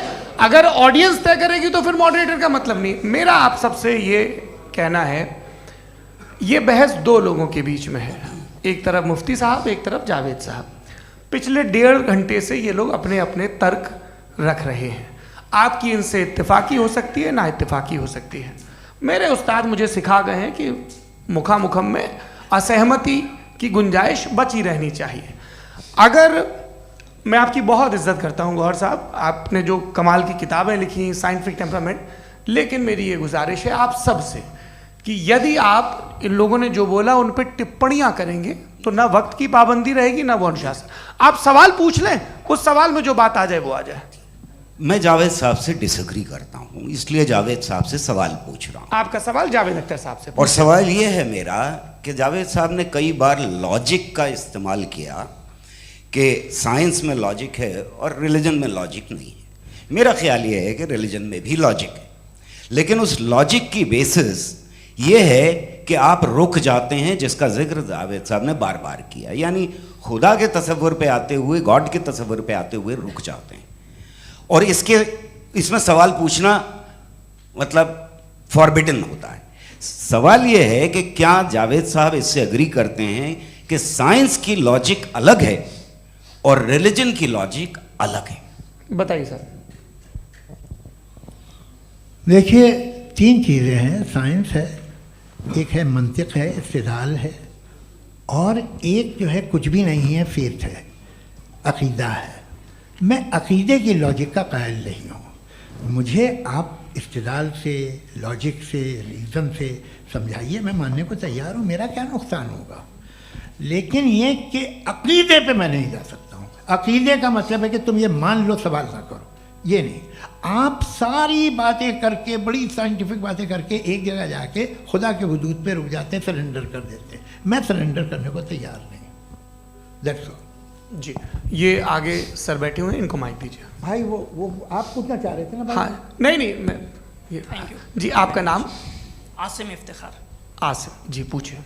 सर, जावेद सर से सवाल है कि आपने अपने माइक थोड़ा करीब रखिए। अपने क्लोजिंग स्टेटमेंट में बात कही थी कि मज़हब का जो फ्यूचर है वो ज़्यादा दिन नहीं जाने वाला है, लेकिन मैं देख पा रहा हूँ कि जो ऑक्सफोर्ड यूनिवर्सिटी की एक स्टडी है 2011 में हुई है, जिसके 50 एकेडमिशियंस ने इसको अंजाम दिया था, उसमें वो ये कहते हैं कि जो फेथ इन गॉड है वो इनबिल्ट है ह्यूमन नेचर के अंदर, जिसको हम कहते हैं फितरत के अंदर शामिल है वो। और वो ये कहते हैं कि अगर कोई ये समझता है कि मज़हब को वो ख़त्म कर देगा तो ये उसकी गलत फहमी है। तो आप इसके बारे में, इस स्टडीज़ के बारे में क्या कहते हैं? ठीक है। मैं उनसे एग्री नहीं करता हूँ। वो कौन से प्रोफेसर होंगे? ऐसा उनके क्या पास डेटा है, इन्होंने डेटा के बेस होगा। डेटा क्या हो सकता है? फ्यूचर का डेटा तो नहीं हो सकता ना उनके पास, प्रेजेंट का डेटा हो सकता है। डेटा आपने सुना 100 साल पहले का बाद का डेटा? मैंने तो नहीं सुना आज तक। तो आज उनकी ये राय है और हो की राय, ठीक है, दुनिया में तरह तरह की राय है लोग, लेकिन मैं समझता हूँ कि वक्त के साथ इंसान ज़्यादा से ज़्यादा रीज़नेबल और लॉजिकल होता जा रहा है। आज आप देखिए वेस्टर्न यूरोप में क्या परसेंटेज है नॉन बिलीवर्स की, बहुत हाई, वहाँ चर्च खाली पड़े होते हैं। तो अल्टीमेटली को इंसान कोई ऐसी बात बहुत अरसे तक नहीं मान सकेगा, चाहे गलत या सही, जो उसे उसके दिमाग को, उसके जहन को, उसके लॉजिक को अपील न करे। वो कह रहे हैं तो ऑक्सफोर्ड के होंगे तो कैम्ब्रिज के होंगे तो मुझे क्या लेना देना, उनका डेटा मुस्तकबिल का नहीं हो सकता है। जी दीपक, हाँ पूछिए। मैं आऊँगा अभी, पीछे की साइड भी आऊँगा, माइक वहीं भेजूंगा 2-3 साल के लिए। जी जावेद साहब, आपसे सवाल है। नमस्ते। अरे भाई सर, अगर आप ही लोग को तय करना है तो फिर 200 लोग तय कर लें। ये एक साहब नहीं sir, please don't do this sir. Sir everybody has a right sir, but we can only take selected questions. No sir, ये यंग लोग भी हैं तो इनकी ये अब उतने यंग, भाई आप यंग हैं कि नहीं हैं? वो कह रहे हैं वो भी यंग हैं साहब, आप उनकी नौजवानी पर दावा उनको ही करने थे। हाँ मुफ्ती साहब आप यंग, हाँ पूछे। अरे भैया सर मेरा सवाल ये है, कुछ इनसे भी तो पूछो। जी नहीं, बस आपसे एक सवाल है। जैसे थीस्टों के पास अपने जो ईश्वर को मानते हैं उनके पास अपने सोशल गेट टुगेदर्स हैं, 5 रोज़ा क्रिसमस आने वाला है, होली है, दिवाली है, ईद है। एथिस्ट क्या ऑफर कर रहे हैं? मतलब मैं इनकी दुकान से बोलूं मैं आना चाहता हूं उस तरफ, पर मैं अट्रैक्ट नहीं हो पा रहा हूं। मैं सोशल गेट टुगेदर्स क्या है आपके पास?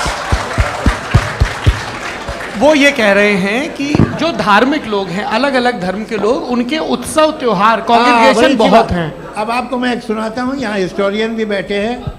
मृदुला जी आप बताइएगा सही है कि नहीं। ये एक कॉन्स्टेंटाइन, एक ग्रीक रोमन बादशाह था जो क्रिश्चियनिटी आने के 400 साल बाद उसने डिसाइड किया कि मैं क्रिश्चियन हो जाऊंगा, मेरी पूरी स्टेट कैंसिल हो जाएगी। उस ज़माने में ऐसे ही होता था, राजा जो धर्म इख्तियार करता था वो जनता भी कर लेती थी, इसलिए कि वो हो गया था बैंकरप्ट। और उसे जो मेडिटेरियन कोस्ट के रिच क्रिश्चियन वो थे मर्चेंट, उससे पैसा चाहिए था। तो उसने कहा यार क्रिश्चियन हो जाओ। तो उसने अपने वजीर से कहा कि भाई ये हिस्ट्री है कि अब हम लोग क्रिश्चियन हो जाते हैं। कहले सर हो जाएंगे, कोई प्रॉब्लम नहीं है, लेकिन एक प्रॉब्लम ये है कि 17 दिसंबर से 25 दिसंबर तक जो पेगन फेस्टिवल होता, जो पेगन्स थे वो लोग, जो फेस्टिवल होता है वो बंद हो जाएगा, इसलिए कि हम क्रिश्चियन हो गए तो होगा नहीं। तो वो बच्चों को बहुत बुरा लगेगा, पब्लिक को बहुत इन्जॉय करते हैं, ख़ासतौर से 25 को मेन डे। उसने कहा हाँ ये तो सही कह रहे हो, ये जीसस क्राइस्ट की पैदाइश कब थी? कहले साहब वो अप्रैल में थी। नहीं कट करो, वो 25 दिसंबर को है। ये हकीकत है जी। और 400 साल बाद क्रिश्चियनिटी के अप्रैल से दिसंबर ले आए, और इसलिए कि यहाँ पेगन फेस्टिवल होता था। अब मनाते हैं आप आराम से। ये जो सारे फेस्टिवल हैं ये रिलीजन से, हर एक को एक इंटरटेनमेंट डिपार्टमेंट चाहिए होता है अपनी कंपनी चलाने के लिए। तो ये रिलीजन ने, ये सेकुलर त्यौहार थे जिन्हें रिलीजन्स ने ले लिया है। ये मौसम के थे, फसलों के थे, किसानों के थे, उसको आपने लेकर रिलीजियस रंग दे दिया। ये कोई रिलीजन से थोड़ी आए आप। अच्छा हमें देखिए, हम तो मुल्द हैं, हम ईद मनाते हैं, हम दिवाली मनाते हैं, हम होली मनाते हैं, हम क्रिसमस मनाते हैं। बम्बई की फिल्म इंडस्ट्री की सबसे बड़ी होली हमारे घर में होती है, सबसे बड़ी ईद हमारे घर में होती है। वो हमारी सोशल वो है, हमारा हेरिटेज है। ऐसा थोड़ी है कि we will throw the baby along with the water. ये तो अच्छी चीज़ है, इन्हें रखो, जो बेकार है फेंक दो। जी हाँ हेलो जी, मेरा सवाल नादवी जी से है। जैसा कि आपने बोला कि गॉड टाइम के भी परे हैं और गॉड इतनी कॉम्प्लेक्स चीज़ है कि उसे ह्यूमन माइंड समझ नहीं सकता, और गॉड ने अर्थ पे फ्री विल भी दे दी है, तो आप अपना वक्त ज़ाया क्यों कर रहे हैं गॉड के बारे में बात करके? अपन को तो बात करनी चाहिए कि सोसाइटी को बेहतर कैसे करें। जी मैं गॉड वही बताता है सोसाइटी को कैसे बेहतर करें। अभी मैं आपका जवाब देता हूँ। आपने कहा कि टाइम पे वो एग्जिस्ट नहीं करता, सो नहीं, मेरा सवाल ये है कि जैसा आपने बोला कि गॉड बहुत ही कॉम्प्लेक्स चीज है। मैंने कहा ही नहीं कि कॉम्प्लेक्स है, तो आपके अल्फाज हैं। कॉम्प्लेक्स का लफ्ज गॉड के लिए सुइटेबल नहीं है। क्यों? क्योंकि कॉम्प्लेक्स वो चीजें होती हैं जो ऑब्जेक्ट हो। God is not an object जिसको आप इंस्ट्रूमेंट के जरिए लेबोरेटरी में जाके टेस्ट करें, oh it's very complex. No, वो कोई कार का इंजन नहीं है। मेरा वो फिलोसॉफिकली नेसेसरी बीइंग ऐसी बीइंग है जो सिंपल बीइंग है। हाँ, आप उसको मुकम्मल तौर पे उसकी तमाम हिकमतों को जान ले और हर चीज को जान ले, ये पॉसिबल नहीं है, क्योंकि वो ऑल वाइज है, आप ऑल वाइज नहीं है, और वो खुदा है, वो आपको सारी चीजें बता दे, ये जरूरी नहीं।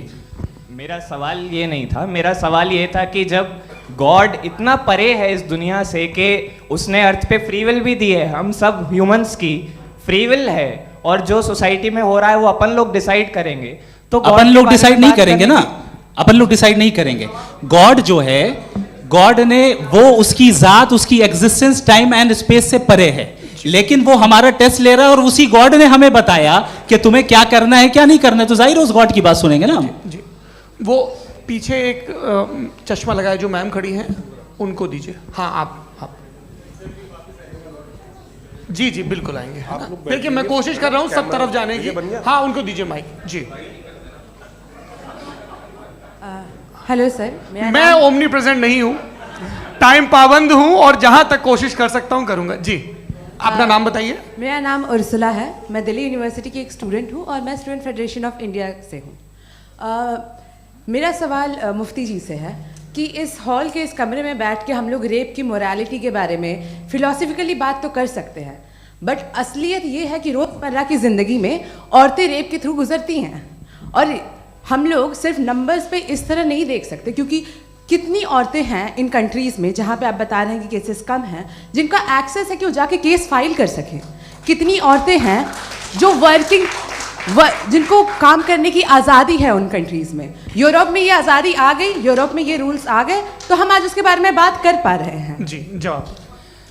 आपने ये कहा कि कमरे में बंद होकर हम लोग इस पर फिलोसफिकली बात कर सकते हैं, लेकिन हकीकत में क्या हो रहा है, वो ग्राउंड लेवल पे क्या हो रहा है, जो बहुत गलत हो रहा है, और वो सफ़र कर रही हैं। आई एग्री, बहुत गलत हो रहा है, और जो गलत हो रहा है उसको हमें रोकना है। और क्यों रोकना है, वो गलत क्यों है, हमारे पास इसका ऑब्जेक्टिव फाउंडेशन है, इनके पास उसका ऑब्जेक्टिव फाउंडेशन नहीं है। मैं ये कहना चाह रहा हूं कि जहां पे भी जुल्म हो रहा है, जहां पे भी औरत पे जुल्म हो रहा है, या उसकी इज्जत लूटी जा रही है, या उसे तकलीफ पहुंचाई जा रही है, और सिर्फ औरत नहीं, किसी इंसान के ऊपर भी जुल्म हो रहा है, तो उसके खिलाफ खड़ा होना, ये मोरालिटी हमारे पास गॉड के पास से आई है। वरना जावेद साहब तो कह रहे हैं कि जो है मेजॉरिटी डिसाइड करेगी, तो मेजॉरिटी तो कभी भी बदल सकती है।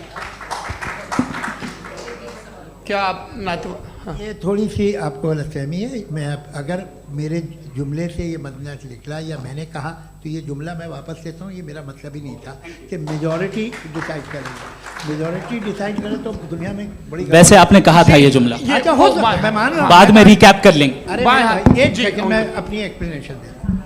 मुनासिब बात यह है कि हम सब के सब दिल में जानते हैं कि क्या अच्छा है क्या बुरा है, हमें पता है अच्छी तरह से। जो लोग बुरे काम करते हैं उन्हें भी मालूम अच्छा क्या है।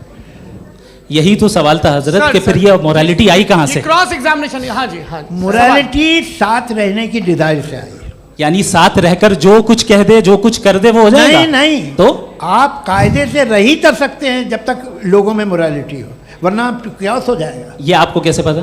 जी, हमने देखा ना, जहाँ मोरालिटी का क्यास हो गया, हम देखते हैं। कहाँ पे देखते भाई?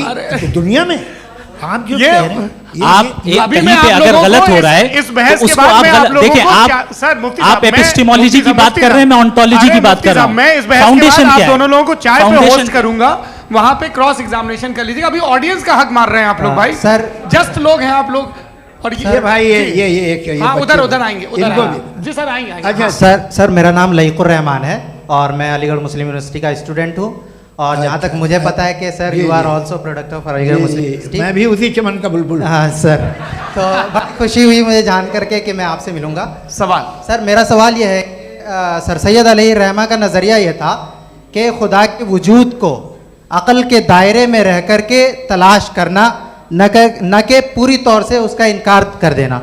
Sir, how will you define it? नहीं, तो ये तो आप इन्हें बताइए। ये सवाल आपसे, खुदा का वजूद साबित कर रहे हैं। तो सर आपने इनकार कर रखा है, इस वजह से मेरा क्वेश्चन उन्होंने यही एक सेकंड, सर सैयद ने यही कहा ना कि अक्ल से आप खुदा के वजूद को साबित नहीं कर सकते, यही कहा ना भाई। वो उन्होंने कहा कर सकते हैं और वो कर दिया गया आज। वो फोन तलाश करना या साबित करना अक्ल से नहीं हो सकता। अरे सवाल तो सुन लीजिए जी। अक्ल से नहीं हो सकता है, यही कहा ना आपने। अक्ल से हो सकता है, अरे वो यही कह रहे हैं भाई, आप बता रहे हो सकता है, वो तो कुछ और। आप अगर सर देखो नौजवान फोन ले लो, वो इतनी कमाल की यूनिवर्सिटी है। अरे भाई दे दो उन्हें जरा, एक मिनट दे दो भाई, मेरी बात सुनो, माइक पे बोलो ताकि जो लाखों लोग देख रहे हैं। माइक दे दो ना। अरे देंगे ना माइक, तुम ठहरो तो। हाँ सर, मेरा सवाल ये था कि सर सैयद अलैहि रहमा का एक नज़रिया था अपना कि खुदा का जो वजूद है उसको अक़ल के दायरे में रह करके तलाश करना है, न कि पूरे तौर से इनकार कर देना है। ये उनका कॉन्सेप्ट था। लेकिन मेरा सवाल ये है कि आप इसको कैसे डिफाइन करते हैं, एक्सप्लेन कैसे करेंगे, मैं आपसे जानना चाहता हूँ, क्योंकि you are the product of Aligarh Muslim University. मुझे अक़ल के दायरे में रख के मैंने बहुत तलाश की, मुझे मिला नहीं। हाँ ये इधर वो चश्मा लगाए जो, हाँ उनको दे दीजिए। जी जी फटाफट पूछिए, बस 5 मिनट है, 5 मिनट में खत्म हो रहा है। हाँ अस्सलाम वालेकुम मुफ्ती साहब, एंड मेरा सवाल जावेद अख्तर साहब से। क्या नाम है आपका? अरे भैया सब मुझे पूछ रहे हो। फैज पूछिए फैज साहब। तो मेरा सवाल ये है कि अभी जो एथियस्ट है वो problem of evil argument use कर रहे हैं अगेंस्ट मुस्लिम्स, राइट? कि इस दुनिया में इतना सारा ईविल है और अगेंस्ट मुस्लिम तो यहाँ अगेंस्ट थियस्ट। हाँ थोड़ा सा करेक्ट कर लीजिए भाई, पूरी मशक्कत इसी बात की थी कि किसी एक मजहब पे बात न टिके। जी, तो बेसिकली ये आर्ग्यूमेंट ऐसा है कि इस दुनिया में इतना ज़्यादा ईवल एग्जिस्ट करता है और अगर एक ऑल गुड गॉड है तो वो रोकता क्यों नहीं है? लेकिन इस सवाल में एक हिडन अजम्पशन ये है कि इस दुनिया में ईवल एग्जिस्ट करता है। अब एथियस्ट ये कैसे ऑन्टोलॉजिकली प्रूव कर सकते हैं कि इस दुनिया में ईवल एग्जिस्ट करता है? मैं आपको बताता हूँ, थोड़ा सा समझा। नहीं सर हम लोग इनको सुनने आए। नहीं please don't do that. I want to explain ontologically. नहीं हम समझ गए सर, इनको अब जवाब देने दीजिए। अच्छा सवाल पूछ लो। मैं अभी तक क्या था वो मैं थोड़ा सा ऐड ऑन कर लेता हूँ। तुम गुरु, तो हम जब इसका राउंड 13 करेंगे ना तब तुमको स्टेज पे बिठाएंगे। जी तो हाँ जल्दी से। तो देखिए एथियज्म के हिसाब से सब कुछ रैंडमली बन गया है, सब कुछ एटम्स और मॉलिक्यूल्स है। एक पत्थर में और मुझ में सिर्फ इतना फर्क है कि हम लोग एटम्स और मॉलिक्यूल्स का अलग अलग रीअरेंजमेंट है। अब एक पत्थर को कोई इंसान तलवार से 2 टुकड़ों में काट दे या मुझे, according to atheism it is same, there is no evil and good according to atheism. जी अच्छा, फैज साहब का सवाल ये है कि हाँ कोशिश भी करते तो इससे गलत सवाल नहीं कर पाते।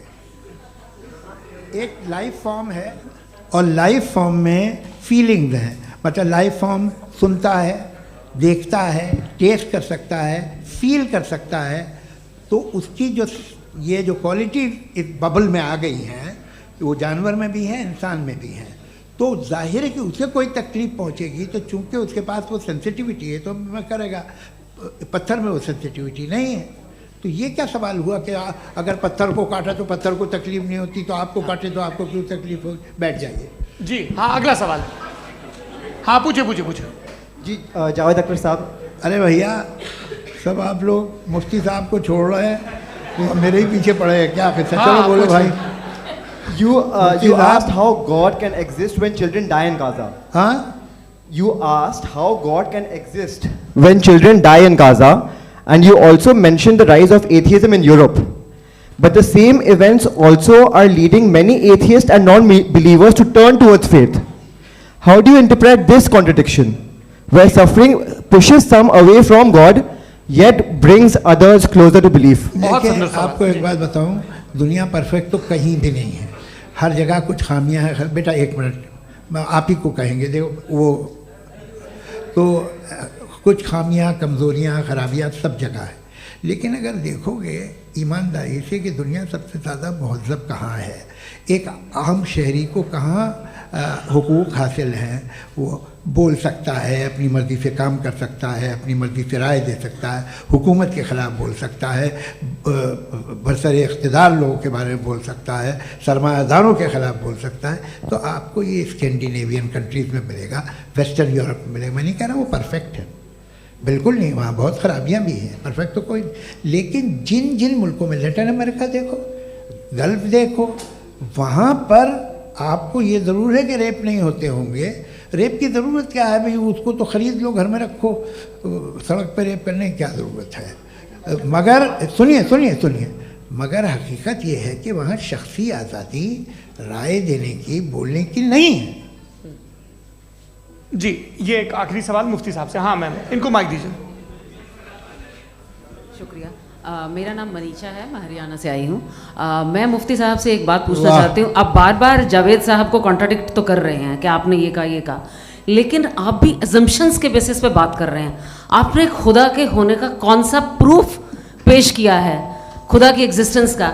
अब इस सवाल को अलग रहने दीजिए, कौन एथीस्ट है कौन नहीं है। और दूसरी बात जो आपने एक छोटी सी कही थी कि ये फ्री विल का इस्तेमाल करता है इंसान अपनी, लेकिन इस फ्री विल का इस्तेमाल में मतलब खुदा ने ये दे दी सबको ये इजाज़त कि वो कितना घिनौनापन और कितने ज़्यादा ख़राब से ख़राब तरीके इस्तेमाल कर सकता है। जवाब सुनते जी। आप फ्री विल को मानती है ना, या अब कहती है कि फ्री विल नहीं है ना, मानती है ना? तो अब आपके पास इसका कोई एक्सप्लेनेशन नहीं है कि अगर एक इंसान उस फ्री विल का इस्तेमाल करके गलत काम कर रहा है और बच के अच्छी ज़िंदगी गुजार के निकल जा रहा है, उसका कोई रिकम्पेंस नहीं है। हमारे वर्ल्ड व्यू में जो इंसान गलत काम कर रहा है उसको भी रिकम्पेंस यानी उसका बुरा बदला मिलना है, और जो सही काम कर रहा है उसको सही बदला मिलना है। लिहाजा जो फ्री विल है वो इस तरीके से है कि एक लिमिटेड टाइम तक खुदा ने मोहलत दी है। ऐसा नहीं कि छूट दे दी, जो करना है करते रहो हमेशा। वक्त आएगा जब एग्जाम का टाइम खत्म होगा तब रिजल्ट आएगा, दौराने एग्जाम जबरदस्ती आपको नहीं बताया जाएगा। अरे भाई एक सेकंड, जी एक सवाल मुफ्ती साहब से मेरा, मुफ्ती साहब से जी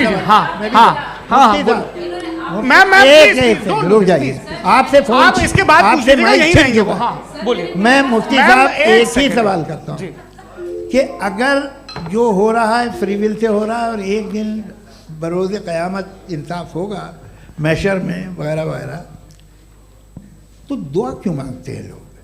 दुआ मांगते हैं इसके मतलब है अभी भी उसने ये डिपार्टमेंट रखा है कि मैं रोज़मर्रा की ज़िंदगी में बिल्कुल बिल्कुल he can.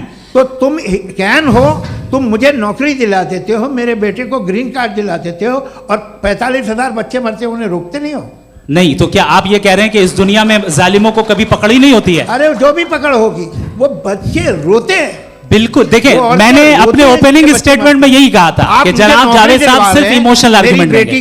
This is an emotional argument. ये छोटे मोटे इसके पीछे का रीजन मैंने बताया क्या है। देखिए मैं बार-बार यहाँ पर मंच से आप लोगों को सज्जनों इसलिए कह रहा हूं ताकि थोड़ा सा आपके कॉन्शियंस पे जोर रहे कि आपको ऑर्डर बचा के रखना है।